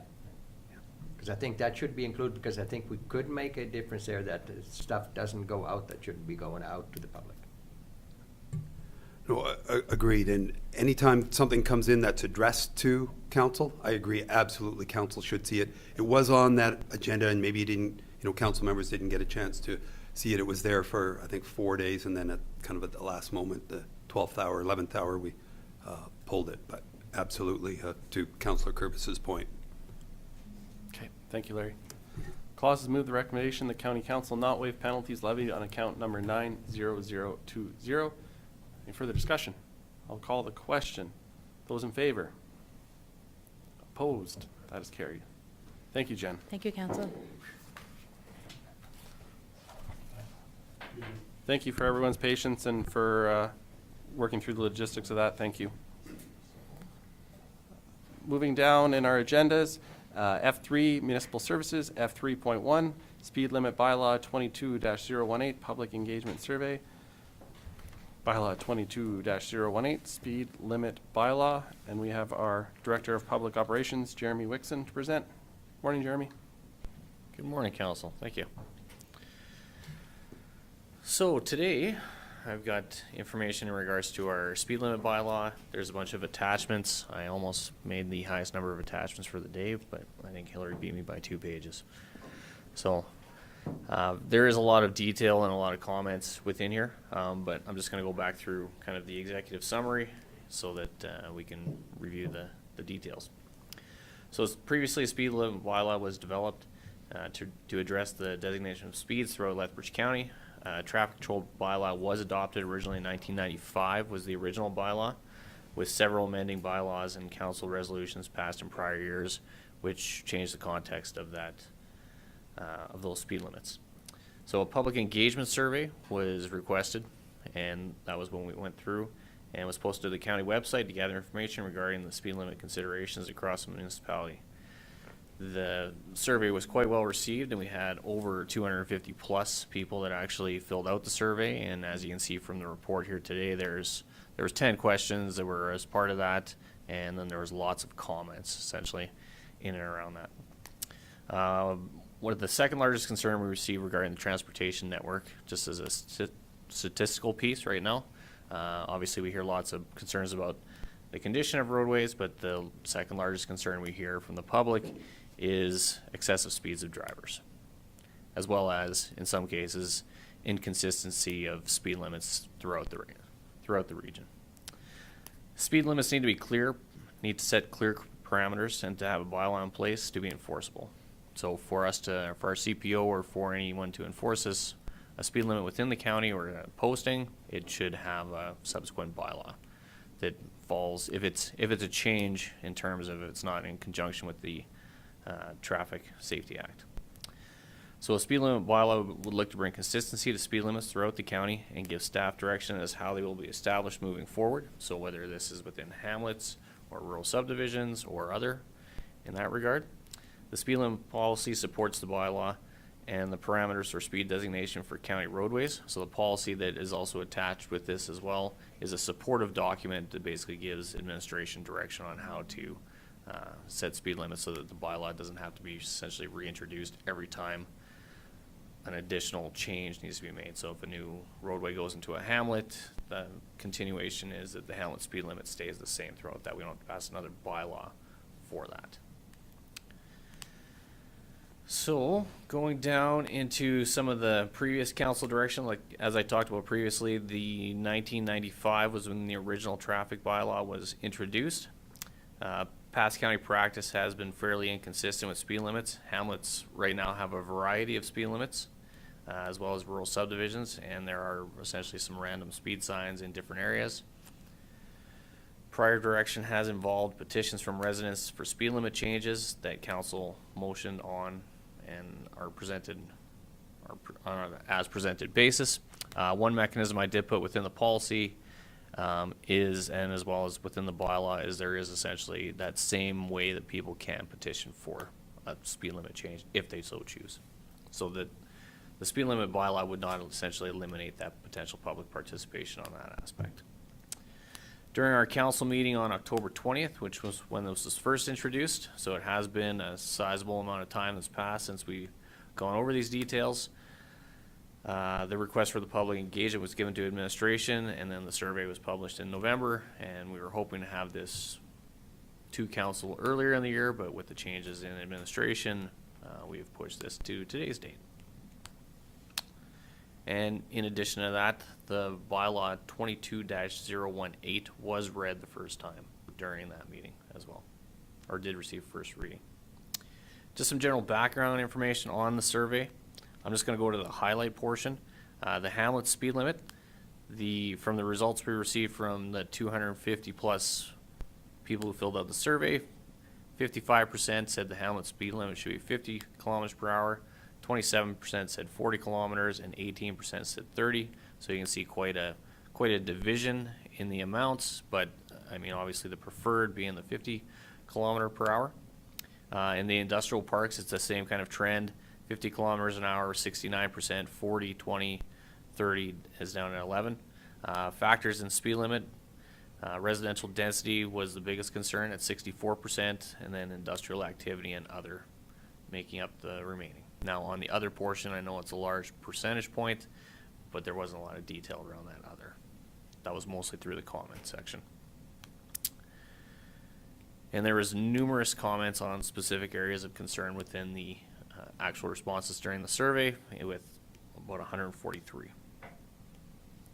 So some alternatives and some things for council to consider as we move forward with the speed limit bylaw is whether or not they wish to have more public engagement. Is there a point to having some open houses or anything like that to further engage the public in this response, or is the survey an adequate mechanism essentially to gather that information and then to make decisions based on that, as well as recommendations from administration as far as speed limit controls? Any touches on that one? I'll wait for the discussion then. Okay, on the financial impact portion, there is very little financial impact outside of the fact that if we have to change some signs throughout the area, I mean, that is part of an ongoing cycle that we essentially do right now. There's not a lot of speed limit changes that could be, that are going to be required to be done if certain changes are made within the bylaw, but there are going to be some. So the recommendation I brought forward to today was to accept the survey responses as information for the decision-making process, and then direction to administration for any changes within the existing bylaw that's presented here today. And then we're looking to bring the bylaw back for the March 2nd meeting, so giving us another additional month to essentially, for council to deliberate on what the speed limits are within the bylaw. Thank you, Jeremy. Open up to council. Claus and then Morris, please. Yeah, thank you, Mr. Chairman. Looking at the survey that we had, I think we've got a survey here that we've never had this amount of reaction to a survey. So with that, I think we can probably base our decisions on the survey, and I don't think we would need another open house for this particular topic. Thank you, Claus. Morris? Yeah, thank you. Mr. Chairman, I was gonna, well, I was not, but now I can echo what Councillor Benfine said, and it looks like the majority of the people, they have spoken, and it was a good turnout, and I think we should go accordingly. Thank you, Morris. Go ahead, Lauren. Thank you, Mr. Chair. So do you need a motion to accept the public information? Or is it all one part, or I didn't quite get what you said, Jeremy? The information is just presented to council. You can choose to accept it through a motion, or you can just accept it as information alone, without a Up motion. to you, Lauren, if you'd like to make a motion to accept. I would make a motion Yep. if you feel it's necessary sure, why to don't we accept accept the the- public accept- information. Okay, Lauren has moved the recommendation to accept the survey responses as information. Any further discussion? Call the question. Those in favor? That's carried. Moving down, how would council like to proceed? Go ahead, Lauren. Thank you again, Mr. Chair. So I guess when I look at this, like especially in the hamlets, when you look at the number of playground zones and what have you that are 30, like for instance in Fairview out here, hardly any of it is at the 50-kilometer speed, mostly 30. So I really don't know that, might as well just make it all 30 in that case. Like, I mean, you're 30, you're 50, then for 200 or 300 meters, and then you slow down and you get it about 500 meters the other way, then you could speed up, but you run into the highway. Like, it doesn't make, there's no sense to having it that way.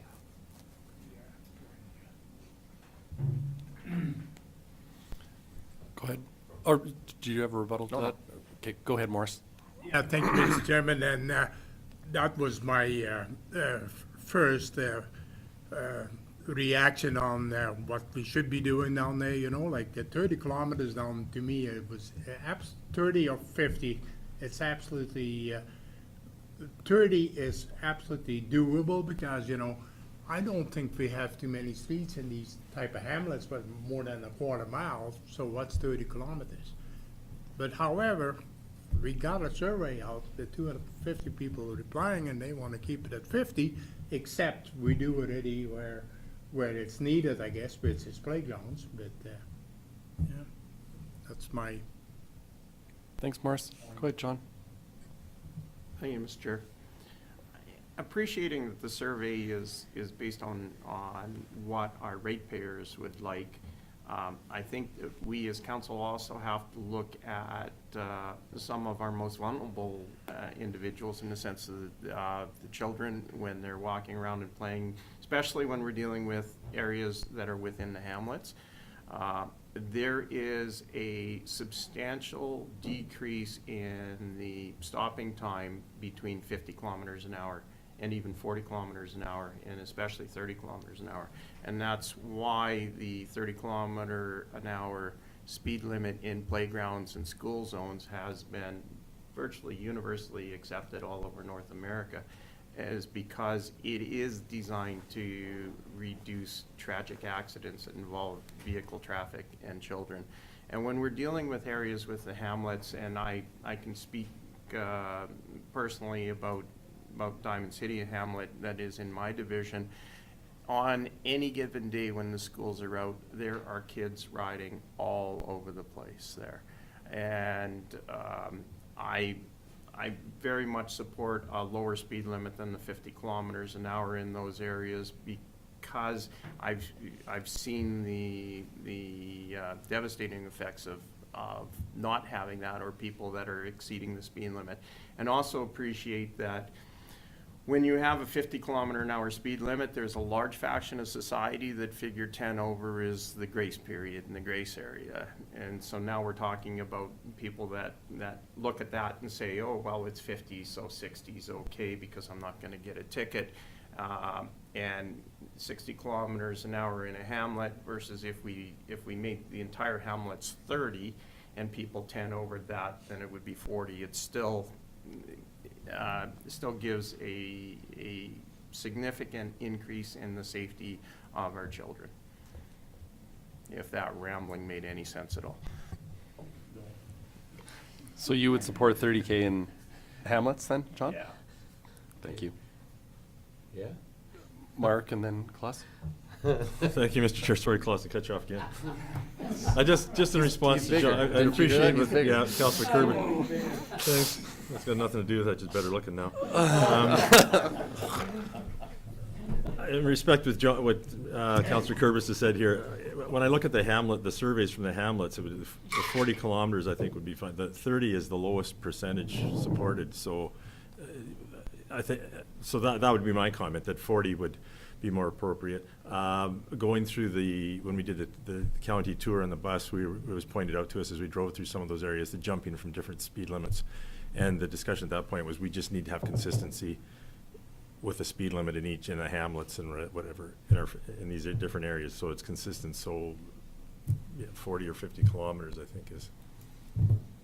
But it just to have that consistent speed limit through the industrial part, that one's fairly straightforward, that the percentage there would be, so. I don't Go want to ahead, cut you off. You're bigger than me too. Better not- Sorry. don't Go Just ahead, more hair go right ahead, now. Councilor Vanderbeek. Well, first of all, I would thank you, Mr. Chairman. I'd like to ask Councillor Kurbis what he was trying to say. Second of all, I think we need some more consistency in the whole thing of not the speed limits back and forth, especially not from the 50 to the 30. I think I could live with the 40, like having 40 in the hamlets overall, and then the school zones have the 30. I think that difference between speed would be that people could better adjust to the speed going into the school and the playground limits, stuff like that. So that's basically the way I look at it, and unless Councillor Kurbis has something yet. Jeremy, did you have something I just want to add earlier, a piece or- of, no, just as a piece of information into here. Down at the bottom, I mean, all the bylaw, the one thing I did highlight here as well, and I'm not sure who's had a chance to review this. In green, I've got ones that are highlighted that were previous council motions, not in a bylaw, and then there is ones in a red that are in existing bylaw. So for example, the Hamlet of Shaughnessy has an existing bylaw where the speed limit's set at 30 kilometers for the whole hamlet. Now that's the only hamlet that we have that has that. And we also have one for like a rural subdivision, I think it's Vista Meadows, we have 30 kilometers. So there is some inconsistency in this. And then there's also some speed limits, obviously, that we have posted that, and those are the ones highlighted in yellow. There was no motion or bylaw, and my predecessor or somebody in public operations just put up a speed limit sign. So just as some background information, I mean, I really appreciate the conversation you guys are having with the distinguishing between playgrounds and stuff like that, because that's usually the biggest concern we hear. Okay, thank you. I've got John Morris and then Eric. Go ahead, John. Thank you. I'll keep it short. I could support a 40-kilometer in Hamlet versus 30 if that was something that the rest of council felt would be warranted. Thank you, John. Morris? Yeah, thank you, Mr. Chairman. I can support that 40 kilometers also because John Kurbis, the Councillor Kurbis down there, does make sense then. Making headway. Go ahead, Eric.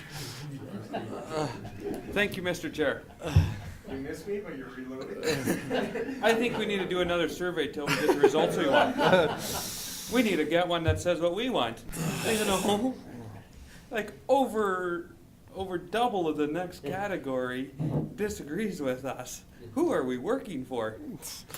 I guess we're smarter. We're gonna adjust it. However, why throw out the work that's been done over the years? Some of these have been brought forward on petitions on specific things, and some of this has been addressed and looked at and said, yes, that area, it really could use an alternative. So we're gonna throw that out now. And then they need to come forward and say, we'd like an exemption to your bylaw. We have enough people on our petition to say that we would like an exemption, and we start the merry-go-round again. And then the 30 to 40 variance, I can see 40 working. It doesn't address our consistency because then it's a playground zone and then there's a school zone and we're still bouncing around. I prefer 40 personally. It doesn't really address though, then it's a zone up and a zone down. So I really am not sure if we're winning anything by looking at all of this versus just, you know what, we'll put the bylaw in so that way our laws that are there can be enforceable.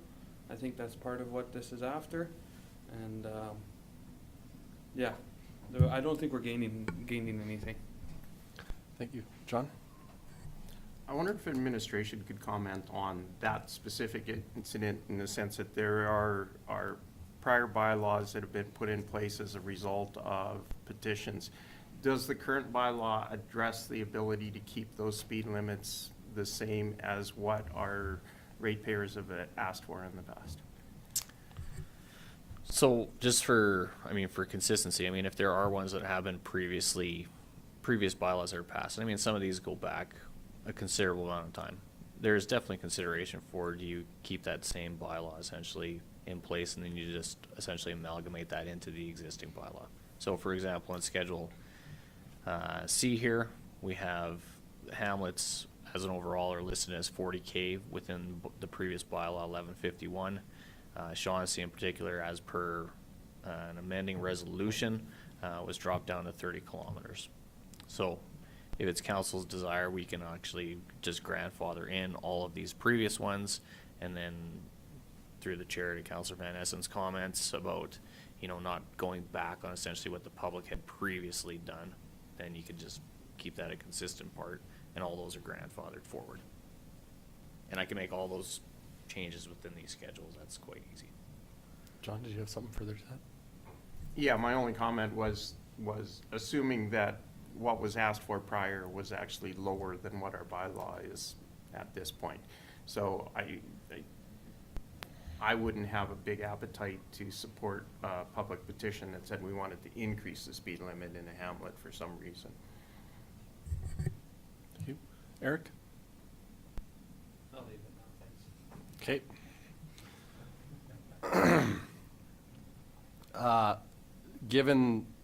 Given my division, I have the hamlet of Chin within my division, and I didn't receive any comments or calls regarding that hamlet. However, I did receive a lot of feedback regarding the Stafford Lake Road, and overwhelmingly the comment that I got was from Highway 512 to the park be restricted to 60 kilometers for that entire stretch, not just the 1,300 meters or the starting 1,300 meters east stretch. That was the overwhelming comment that I received in regard to speed. There's also, obviously, as you can tell in the comments, that entire stretch of road from the town of Coaldale.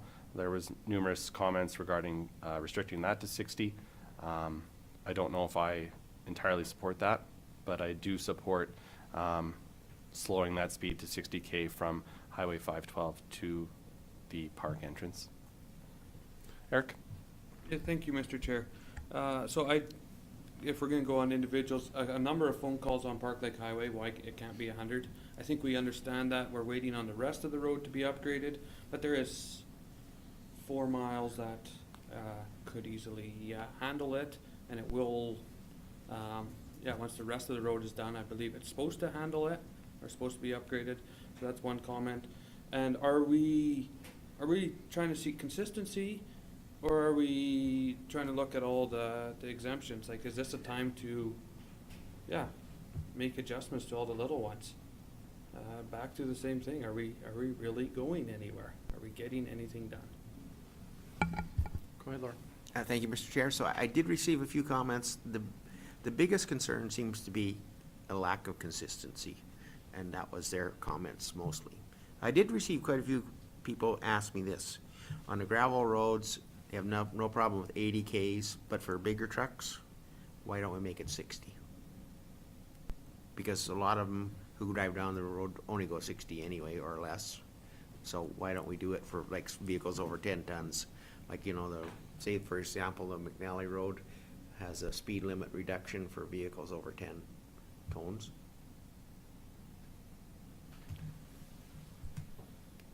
And just for further information on that, there is, obviously there's a bunch of these that are listed as truck maximums, as you can see here on Tolstrup Hall Road, the Research Center Road, CP Rail, and Range Road 21-5. I'm not going to try and butcher the name. I'm not sure how to say it.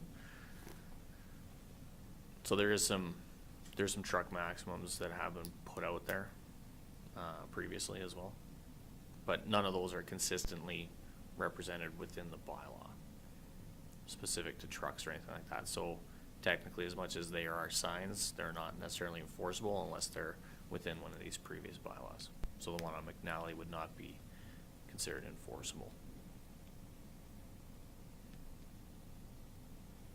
Good, Klaus.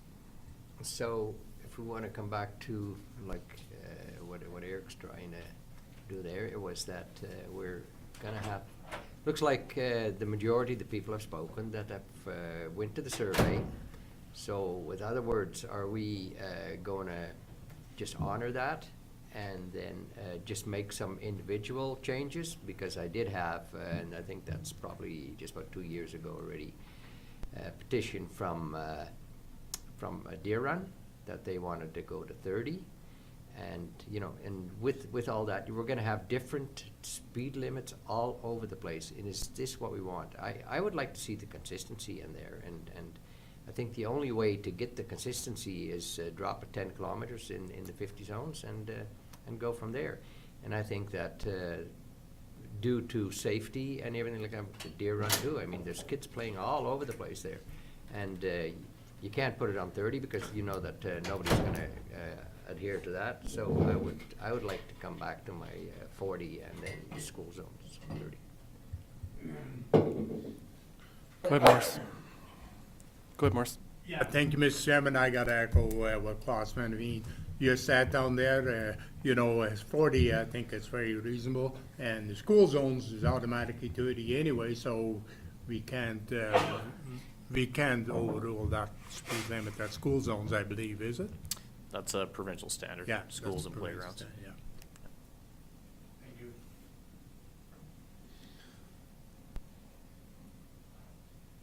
Any further comments? I guess I'd just maybe follow up on what Eric said. Yeah, I understand what you're saying. If we're going to start pulling this apart and saying certain roads here, certain roads there, if we want consistency, but at the end of the day, I think consistency is impossible. I think we have to acknowledge that there is differences in different places, and it's not going to be consistency across the board. But I do think that from what I'm hearing, there is an appetite to at least address maybe the hamlets, if we can bring consistency to that. Maybe some other things like that, but as far as it's inevitable, there's going to be some one-offs, I think, where we have to have some flexibility.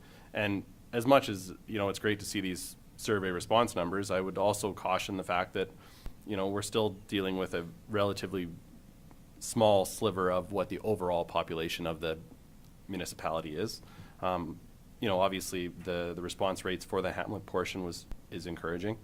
And maybe to what your comment was about who do we work for? Well, yes, obviously we do work for the ratepayer, but we also work with the goal in mind of making the best decision for the municipality as a whole. And as you can tell from a lot of the individual responses, they are very geared to that individual road section that they either commute on or live on. So I think it's important to consider that, but also within the greater frame of the county as a whole, which is challenging when there's this many different moving parts. So with that,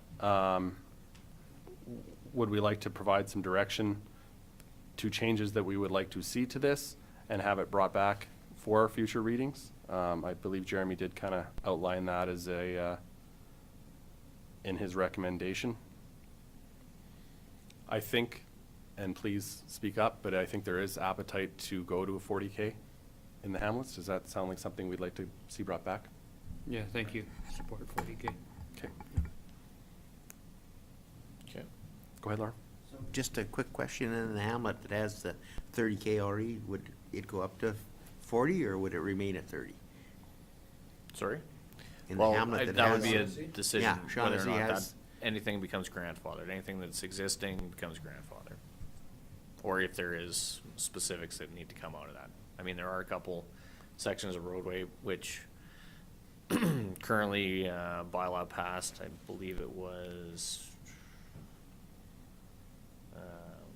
sorry, just let me scroll through here for a second. There were some bylaws. 1237 had 50K in an area. 12, that's a typo. It should be 1227 or 1237 bylaw had a couple specific areas that were listed as 50K that were kind of one-offs. Go ahead, John. Thanks, Mr. Chair. Is there an appetite amongst council to consider a 60-kilometer-an-hour speed limit for heavy trucks universally on gravel roads? Go ahead, Morris. Yeah, thank you, Mr. Chairman. I feel that's going to be a different issue to tackle. We're dealing with the hamlets now.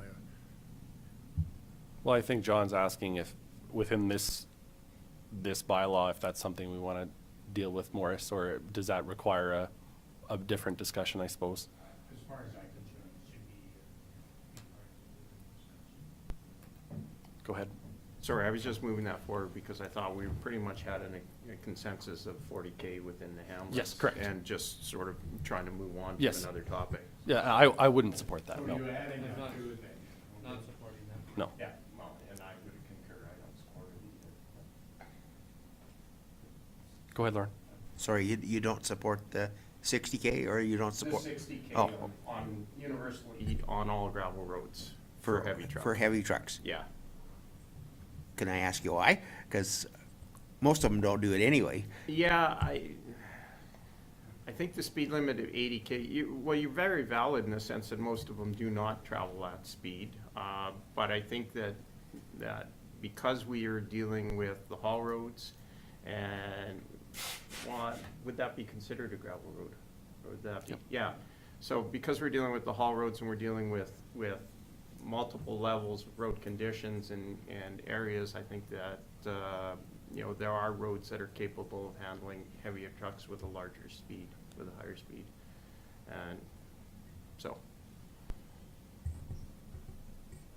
And I guess I wouldn't support it just because I know in the past hasn't been support from the school divisions, from the heavy haulers, manure haulers, custom silage outfits, things of that nature. They didn't support it. And while I do acknowledge that I think a vast majority of trucks don't travel 80K, I wouldn't feel comfortable moving forward with that change without having an engagement of that segment of the county, I guess. That would be my feelings. Good, Morris. Yeah, I 100% agree with the Reeves' comments on that one. I would not want to tackle that one till we have maybe more input from the public on that one. Are there any other general observations that you would like that we could direct administration to bring back at this time? Eric? Yeah, thank you, Mr. Chair. Would we like to touch on Park Lake Highway North? Being that I believe it's full width, it's up to highway standards. Is there a reason it stays at 80 versus 100? And that it's as good or better road than the 519 it ties in, if I understand it right. So I guess the first question is the road capable of 100K? Secondly, once we have that, we'll see if there's an appetite. So on that extent, from the engineering standpoint, I would have to check with infrastructure to see whether or not the design standard is for actually 400K. Lots of times, in the case of a roadway such as that, the design standard is to 90K and then it's posted at 80. And then like 100K zone or 100K road is essentially designed to 110, and then the posted speed limit's 100. So, but I would have to defer to infrastructure to find out that information, whether or not that one actually meets that design criteria standard. Yeah. So to council, if it does meet the criteria, are we interested in looking at that? Go ahead, Klaus. Is there a weight restriction on that road, on the north part? Currently, yes. There currently isn't? Currently, there is, yes. Okay, yeah, that's what I figured already, yeah. Because I think that, even with the weight restriction that we have on there now, we can still decide if we want to go with that one to the 100 kilometers. Because, I mean, if we're going to have the weight restriction on it, that kind of eliminates that we're going to have all that heavy weight on it with that speed, because that north end is not that great. Go ahead, John. the bylaw should address paved roads more as a general rather than just a specific roadway, in my mind. And that would leave administration the flexibility to assess the condition of the road, its capabilities, and make the speed limit in line with that, rather than just saying, oh, we're doing the bylaw, but we want to have this one specific road at a certain speed, rather than saying that hamlets, we're going to do at 40K, school zones at 30, gravel roads at X number of speed. would that make more sense? There is, I know just in my knowledge of design standards for paved roadways, the vast majority of roadways that we have within the county are designed for that 80K maximum speed limit. When you get into the provincial highways, and even though some of the provincial highways are listed as in Highway 519 would be a perfect example, the roadway has no shoulders on it, and the typical design standard for a 100K roadway is actually has a 3-foot shoulder on it. So those aren't necessarily meeting that design standard. Now the province can designate a speed limit however they want, same as the county can pass on roadways under their municipal control, can pass a speed limit bylaw that sets those speed limits at anything they want. And that's essentially what this is trying to represent. Now it is a little bit overwhelming sometimes when you look at all the schedules and whatnot, because all the paved roadways we do have are listed within here, but that's because they're not necessarily, it's not a consistent transportation network. I can't say specifically like arterial highways are this or collector roadways are this, because none of these really fall into that classification. And that's hence why all the different schedules with different speeds. Now, just one other thing on Park Lake in itself, by the actual campground itself, there is a transition zone through there as well. And one of the recommendations that I put within the bylaw was to actually have a larger transition change just due to the traffic that's coming out through that area. From right now, currently, that roadway is listed as an 80K, then it goes down to a 70K, and I always think if you're going to have a transition zone, it should always be at least 30-kilometer difference. Because otherwise, why have a transition zone? So he wants to make it 100, and then you got the transition of 30. There we go. Lauren, and then Morris, please. Thank you, Mr. Chair. So does the county have any paved roads that are above 80?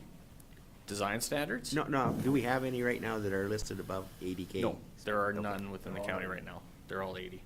So Park Lake's consistent with everything else? Yes. Sorry, just a little bit. Go ahead, Eric. Thank you, Mr. Chair. I actually really appreciate your comment on that we shouldn't be dictating every individual road, and that based on design and whatnot, they can follow that. So I would like to leave it up to the judgment of those who've studied it. Any other comments, questions? Just one Oh, sorry, comment, go ahead, Mr. Morris. Chairman, if I may. Yeah, thank you. You know, even, about the transportation on the 3-digit roads, they fluctuate anywhere from 100 to 80. Like the road 843 by my place is 80, 519, east of Pitch Butte is 100. And I think I feel more comfortable at 80 at 519 and 100 at 843. 843 is a wider road than 519. You know, so why they come up with that philosophy, I'll be damned if I know. Go ahead, John. One last comment on this. I think the whole exercise behind us contemplating and putting in a speed limit bylaw has more to do with consistency, but also a large portion of that is being able to effectively enforce the people that choose to ignore the safety aspect of the speeds and the areas in which they're traveling. So, I think, we're talking a lot about specific speed limits, but the fact of the ability for us and for our officers to go out, or officer to go out and enforce that, and to write enforcement tickets that are actually something that would stand up is the other very important factor that we have to be cognizant of here. Thank you, John. Any other comments? I agree with what Eric said, but however, I will ask again, is there any support from council for that section of 9.2 from Highway 512 leading to the gates of the Stafford Recreation Stafford Park to slow that to 60 kilometers an hour? Go ahead, Claus, and then. Yeah, I think we can make exceptions, because I think that road is that one that is very heavily used, like especially in the summer months, and I would agree with the Reeve that one should go to 60. John and then Eric. Thank you, Mr. Chair. I support that because that is a very, very short stretch of road that, you know, if we had it at 80 and then brought it down to 60, basically when you're coming out of Stafford Lake, if you're at 60 and you get up to 80, you barely get up there before you would have to brake. And I would encourage that, you know, a small adjustment on that and bring that to 60 right to the corner just makes logical sense, because, I mean, when you're driving it, you essentially would have to floor it to get up to 80, only to brake hard to get back down to make the stop sign. Eric? And then Thank Mark. you, Mr. Chair. Is that road ever in good enough condition to hit 80? So, and then I'm guessing you've heard from people in the park, they're supporting such a move? Yes. Okay, if they're supporting it, then I'm all right with it. Go ahead, Lauren. Thank you, Mr. Chair. I have no problem supporting the 60K unless the road's gonna be upgraded to a Yes. paved standard or something like that. Yep. Do you have some direction, Jeremy? I'll just ask for a couple points of clarity. Please. And anyone, please correct me. So for hamlets, as we have listed in Schedule C right now, moving those. Now, are we going to, I guess the question is, for any of the ones that are previously set by bylaw, are we going to grandfather those ones? So for Shaughnessy, which has a bylaw and as a resolution for it to be 30 kilometers an hour, are we going to basically grandfather anything that's existing into this bylaw? Claus? Yeah, thank you, Mr. Chairman. I think in order to not get any confrontation with the people, and they had the petition going out at the time with Shaughnessy, and they got the 30, and not to upset these people with that, I would like to see the grandfathered part in there. Okay. Vista Meadows has the exact same, Yeah. was in the exact same resolution as Shaughnessy. Go ahead, John. Yep. I would like to see the grandfathers being carried through as long as they are lower than what is in the proposed bylaw. Yeah. So, Okay. which in that case they are. There. Okay. So then I will grandfather everything that is through a past existing bylaw that's specific to a roadway. I will grandfather all of those through. Okay. And anyway, this will be a revision that comes to the next one, Yes. because obviously within this, those move from Schedule C to Schedule B, for Shaughnessy and Vista Meadows in particular. Okay. The residential subdivisions was one, industrial parks, 40 kilometers an hour. We didn't really touch on industrial parks. Go ahead, Mark. Thank you, Mr. Chair. Sorry, Klaus, to cut you off again because I saw you wanted to talk. Shocker. The 50 in your survey, the 50 kilometers seemed to be an overwhelmingly supported, the vast majority. So I would suggest that the industrial parks stay at 50 kilometers. Okay. If everybody's in agreement with that. Yep.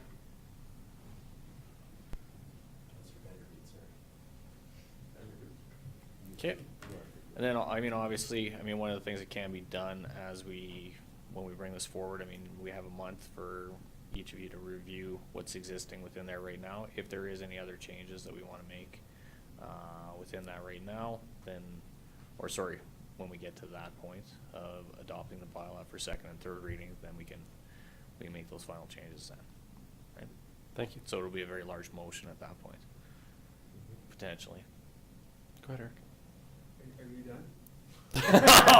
Oh! No, sorry, I don't want to cut you off because I got one point, but as long as you're through yours. Well, I have another agenda item, so I'm not quite done.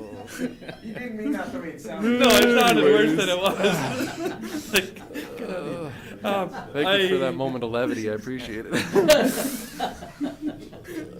I don't support the Park Lake Highway transition zone lowering.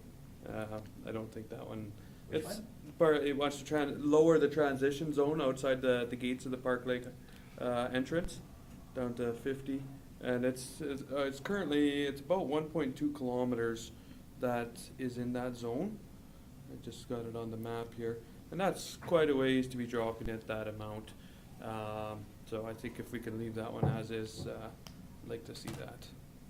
I would support that. So leaving that one at 70 kilometers an hour? 70, yeah. Okay. Okay, so no changes, because that's 70K isn't, what I think I had a schedule within here originally for 70K, and I took it out because there was no speed limit set at that. So I will add it. Yeah, there is a zone that's 70 though. There is one, yes. Yeah. Yeah. It's just not enforceable. Okay, yeah, that's fine. Okay. Excellent. Go ahead, Lauren. Right, thank you, Mr. Chair. So then should this bylaw include the ones that aren't enforceable to be made enforceable? Like, I guess there's not much point in having it if you can't enforce it. Or what do you, So everything that will be contained within this bylaw then becomes enforceable. oh, okay. Yeah. So Thank any you. of these ones that are designated that are outside, like the 70, then becomes actually enforceable. Currently, right now, it is not. Okay. Anything else? Awesome. Thank you very much for working through that with us, Jeremy. Excellent.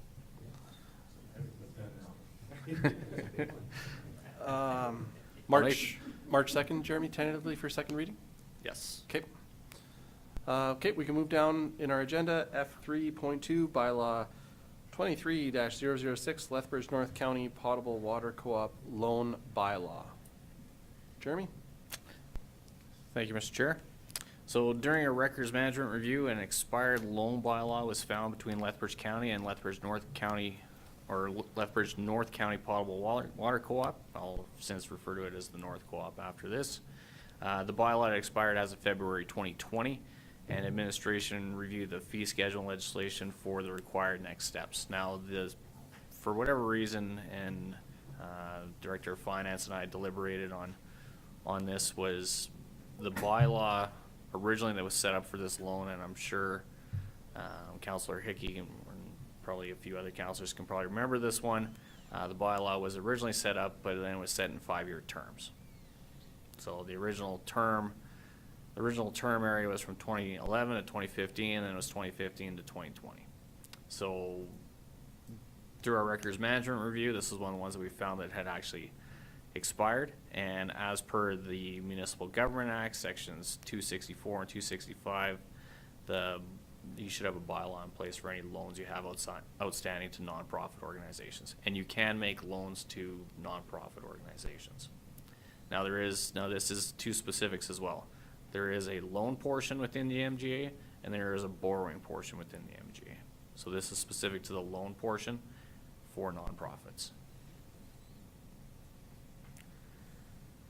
So just some of the overall background on this. The amount that was originally loaned to the North County Co-op was $672,000. The original bylaw actually said up to $2 million. Every subsequent bylaw after that dropped that amount. In the bylaw that I have proposed today, it has $300,000 as the upper limit. The total amount remaining on the loan bylaw is actually $268,000 and change. I just, for sake of writing on the bylaw, I just made it $300,000 as a number.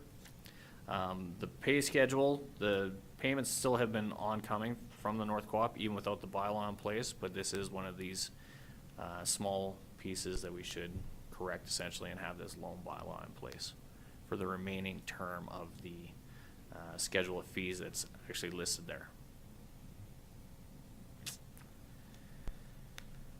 Now one of the One second, Jeremy. Go ahead, John.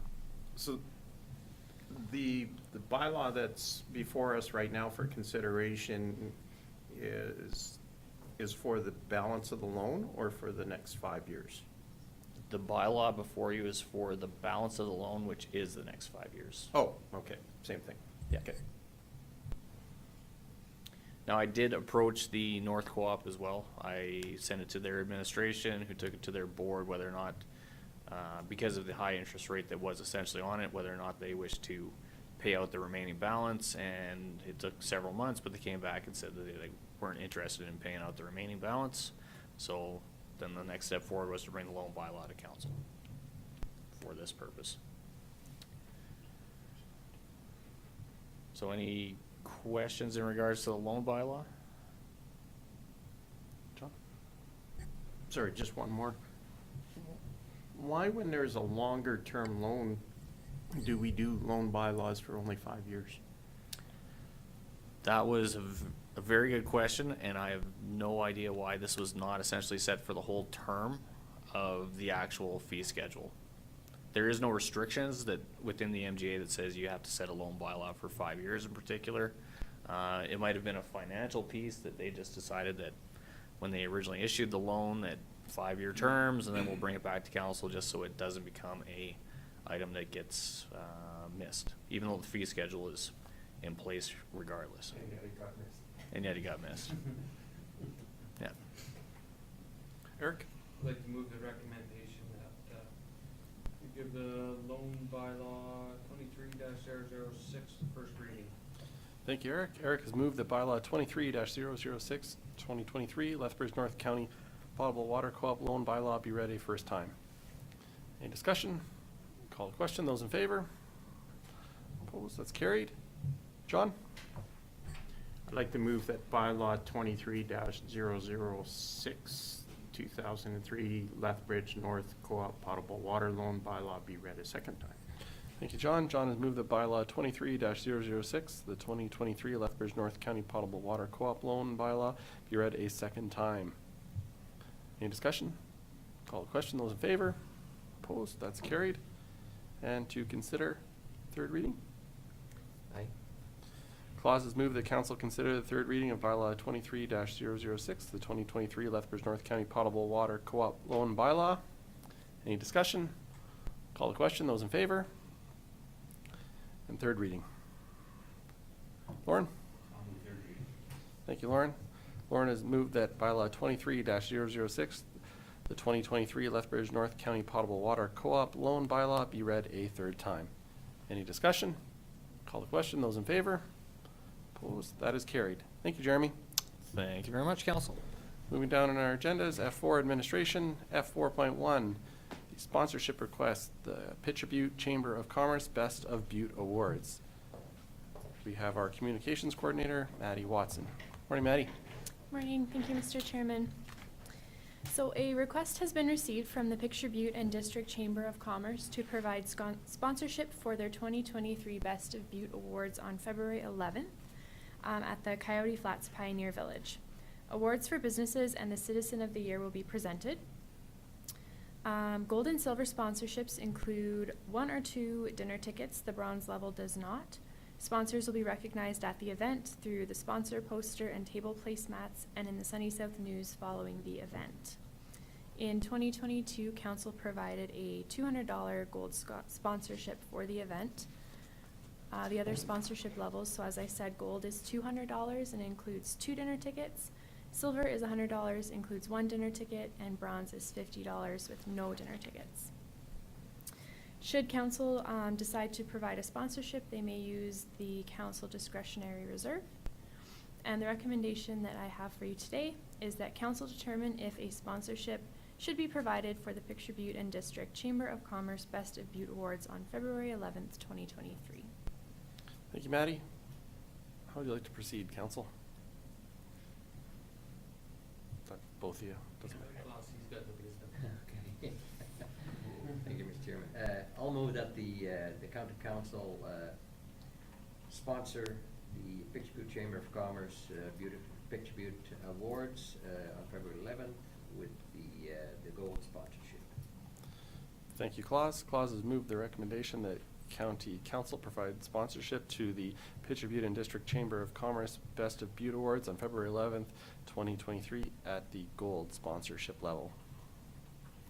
Any further discussion? Eric? Thank you, Mr. Chair. Would any other councilors be interested in attending? I do sit on the board. I was hoping to attend. And I got a ticket a long time ago. Okay. Currently, there is 1 open ticket. If no one is taking it, I'd be interested in going with my partner. Eric? Is there anyone else that would be interested in attending?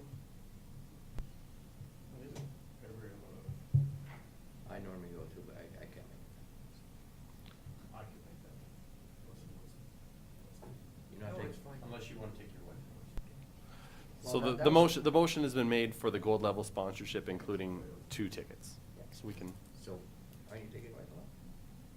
That's the idea. Is it? Yeah. So, you're out. Klaus has made the motion that council provide sponsorship for the Pitcher Butte and District Chamber of Commerce Best of Butte Awards on February 11th, 2023 at the gold sponsorship level. Further discussion? Call a question. Those in favor?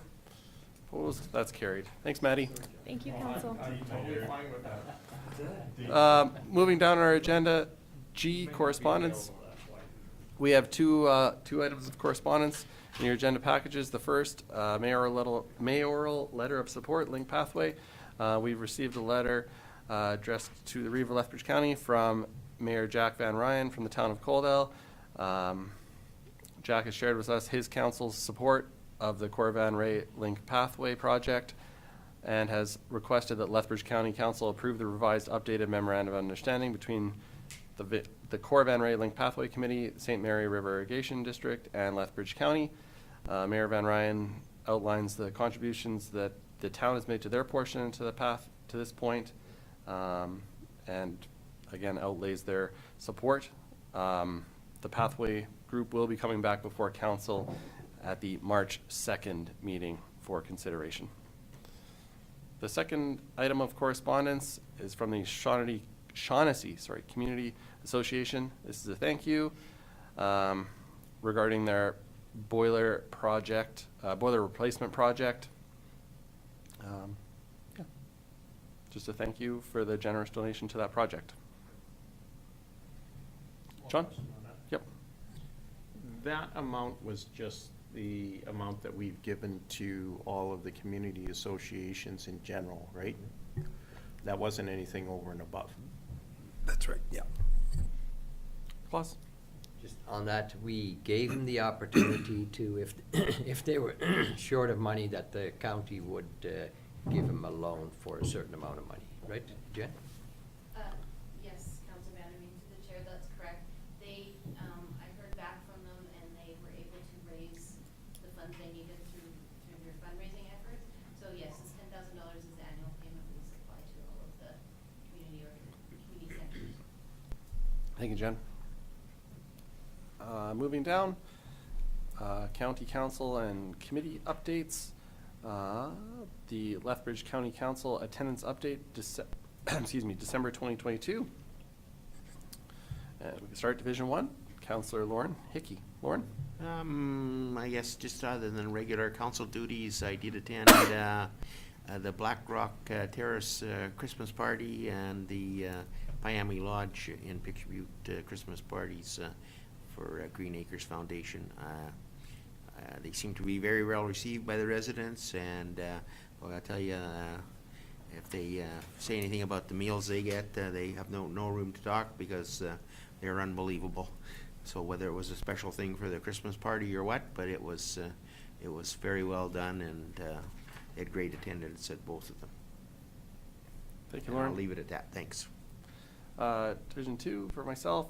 I would probably highlight the Team Lethbridge mission to Edmonton.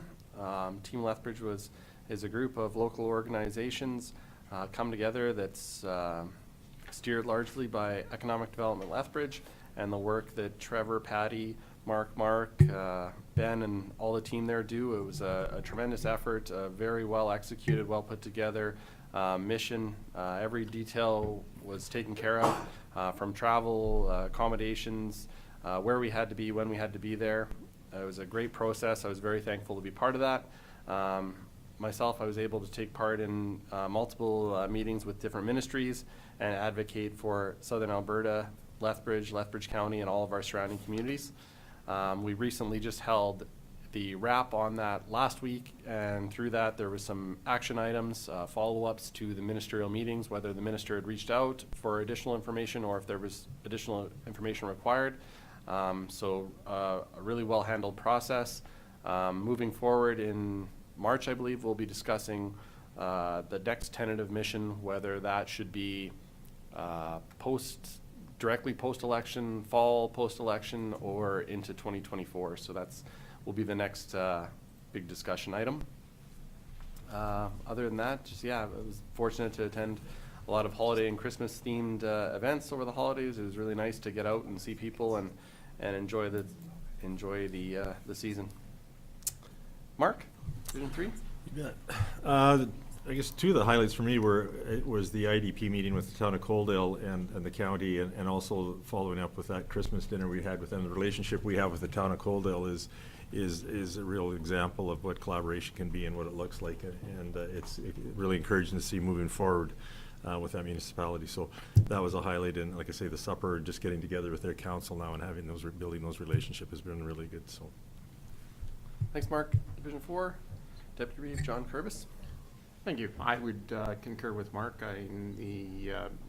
Over the Christmas season, the ability to meet and break bread with our counterparts in Coaldale was definitely a very good event, as well as attending the county's Christmas barbecue at Pitcher Butte. And other than that, it was a relatively quiet month. Thank you, John. Division 5, Councillor Eric Van Essen. Thank you, Mr. Chair. The highlight would be the final day of budget deliberations and getting that ironed out and putting it together and coming up with something that I felt we could present to the public and go forward on. Thank you. Thank you, Eric. Klaus? The month of December, I think, yeah, like I said, I think it's great, like I said before, with it, getting together with the town of Coaldale. It was, I think the last time that we had that was 2019, and I think it's really good to get together with those people, and plus the Christmas barbecue was a success again this year. Thanks, Klaus. Division 7, Councillor Morris Steenstra. Morris? Yeah, thank you, Mr. Chairman. The only one I want to report on, I went to the seed cleaning plant meeting, and the previous year, they were in a bit of a deficit down there at the seed cleaning plant. I shouldn't say a bit, actually, it was quite a bit, and it looked like us last year, they kind of got out of that, and they got somewhat on top of that end of it again, so that's all I wanted. Thank you, Morris. Thank you. Moving down, we have 3 more items for discussion. Sorry, go ahead, please. Yep. Just one question on the seed cleaning plant there. We also, in the past, we went to Barron's seed cleaning plant, is that correct? Steve, Carmangay, I mean, yeah. That was, the reasons for that is, I think, I'm not sure, 100% sure, but you can maybe elaborate on that, but Campbell, he was a member of that, and maybe some of that's the reasons, do you know? Well, they do clean a considerable amount of grain for the people in that sector of the county, so that's why it was there. Okay, moving down then. Item 2 under H, the February 16th council meeting discussion. This was brought forward from a member of council just to discuss the February 16th meeting date. There is also a RMA asset management workshop being held that day here in Lethbridge as well. Myself, I will not be in attendance for that council meeting. So we thought it'd be prudent to maybe just see if we have quorum, I guess, for starters, and have that discussion, whether we would like to keep that date, and if we have enough members present, if we would like to altogether cancel that meeting. Larry can maybe speak to that, or if we'd like to pick a different date. Just like to open it up to council to have that discussion. Go ahead, Mark. Thank you, Mr. Chair. We initially, when we were laying out our scheduling, we only had the one meeting for February, so then we decided to move to the 2. So unless there's some pressing business or anything urgent, I don't have a problem with delaying or postponing the meeting, or canceling the meeting, I guess, not postponing it. And if not, then we just a matter of landing another date. Thank you, Mr. Chair. If possible, I'd like to attend the training. So if there's something urgent, I'd look at a different date, no problem. But yeah, that's that. Sure. Thanks, Mr. Chairman. Administratively, I'm not aware, unless any of the other senior staff present, at the last minute have thought of something, or, something's come to their attention that should be addressed sooner rather than later. But otherwise, we've kind of maybe even almost casually deferred a couple things and kind of pointed them more towards March in anticipation that there may not be a meeting in the middle of February. It could still happen, certainly, and if we have quorum, of course, we're good to go, but council's call on that. But it doesn't look like we're seeing any waving hands from over there. So administratively at this point, the meeting could be canceled. I think we'd have a pretty full agenda on March the 2nd, but, so be it. You're welcome. Well, I was just going to say, I would appreciate that if we either just outright cancel or postpone it, because I would like to attend the same training that Councillor Van Essen is looking at attending.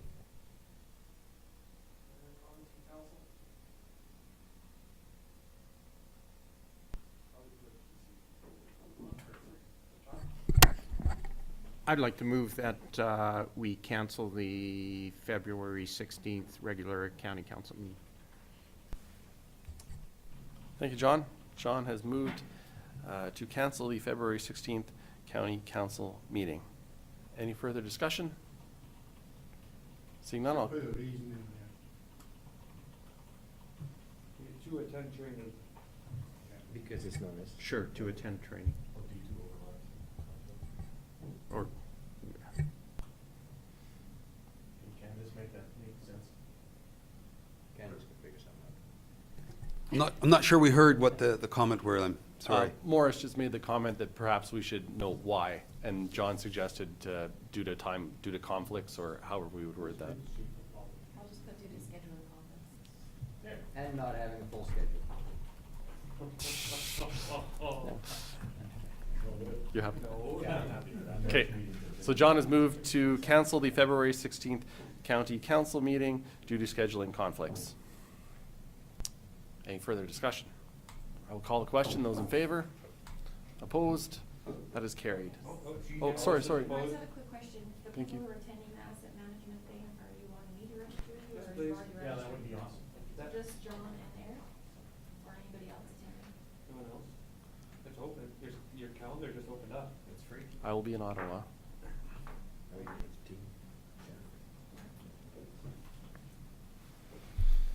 Good. Thanks, Candace. Moving down, RMA Spring Convention discussion. Convention registration has opened, and just wanted to have a discussion regarding that. Candace would like some numbers sooner rather than later if you plan on attending. I think that's the general idea of this item. Candace? I did send out an email about some other details, I suppose, but the Yeah, for point of one this was, specifically, the deadline for registration is March 3rd, so if we leave it to the next council meeting, that doesn't give me much time. So if you can let me know when you know if you're going, that'd be great. go ahead, Lauren. I plan on going, so. Okay. You planning on going? You go, stick up your hand. Yeah, no, he's there. Sounds like all around. Okay, Also, go ahead. just with if we could see, I think there was a couple of courses too that were attached to that, the same as they did in the fall. So there's two, there's the one virtual financial one, but there's two others. So if we could just get that, then we can register for that also. Thanks. Okay. And then lastly, we had Lauren forwarded an invitation that he received to myself in celebration of the birthday of His Majesty the Emperor of Japan, the Consul General of Japan. Requests the pleasure of the company of Reeve, Lauren, Hickey, and guest at reception February 17th, 2023, 6 till 8 p.m. And this is at the Calgary Petroleum Club. Prior to COVID, these invitations of this type were much more common. Since then, obviously, we haven't seen as many of them, but these usually came forward for council, for council's consideration if they like to send someone. Yeah, so I'd open it up to discussion. Klaus? Why did we attend these? Because I mean, this is only from Japan then, apparently.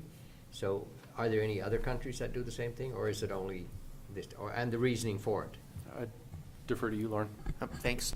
So yes, we also got the invitation for the Chinese Consul General.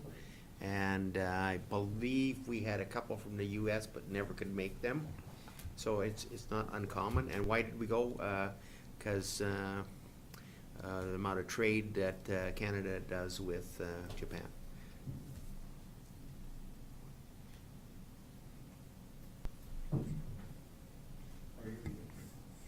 I am. If it was council's wish, I could attend. I would leave that to council whether you'd like to direct that or how you would like to proceed. If you saw value in it, I guess, Lauren?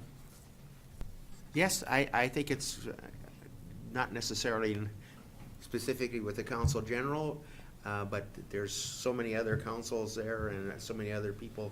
You have some great discussion, like the one year I had quite a lengthy discussion with Tim Hortons. They were kind of interested in having a franchise in the county, and I said, well, I'm not quite sure where the best spot for that would be, but there's lots of things like that that come up. Yeah, you know. So, Cool. it's just a matter of, if you're willing to socialize with them, you find out a lot of things. Thank you, Lauren. Eric? Thank you, Mr. Chair. Not a real huge appetite to participate, definitely not myself. Thank you.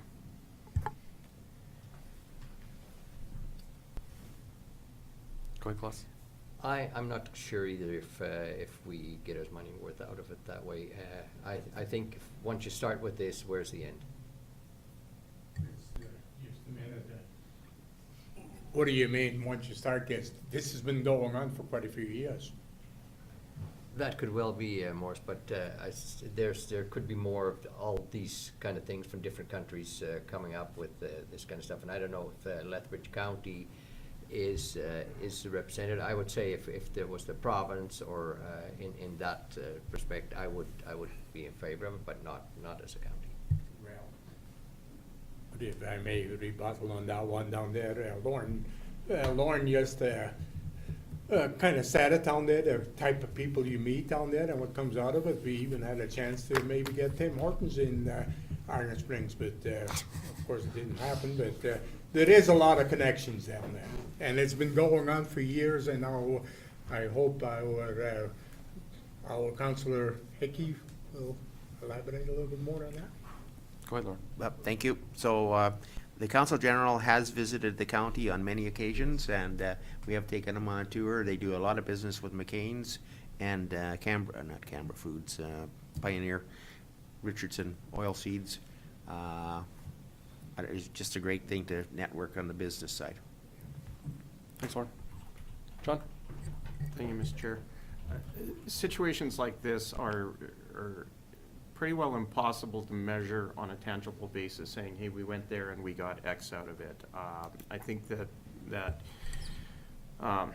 events of this are more intangible and more keeping our face front and center and having the social interaction and the discussions as with the invitees, but as well as the other people are there, and being able to discuss some of the issues that we're having as a county or visions that we are looking at doing. I think that there is value on this, but it is not something that we're ever going to be able to go and say, yes, this was a measurable result from it. So I see value in having our REEV attend on behalf of the county and furthering the causes and the messages that we've always been trying to further. Okay. Would you like to make that motion then, John? Happily. Okay. So John has moved that the REEV and their guest attend the birthday celebration of His Majesty the Emperor of Japan, the Consul General of Japan, Friday, February 17th at the Calgary Petroleum Club. Good, John? All right. Okay. Any further discussion? Go ahead, Lauren. We're parking down there.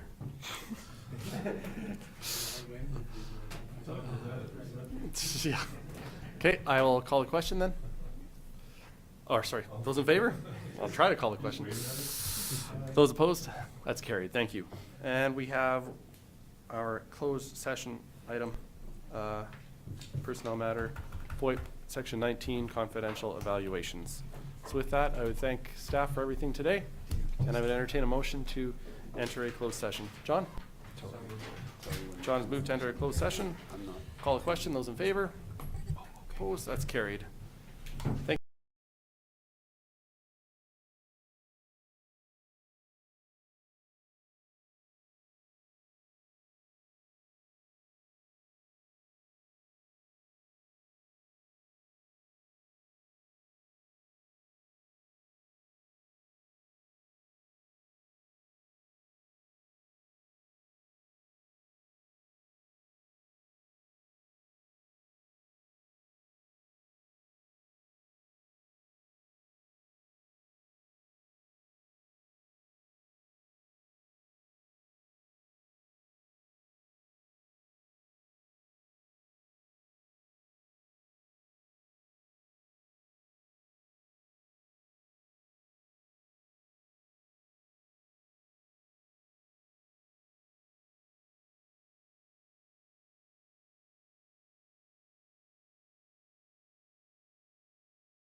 Lauren?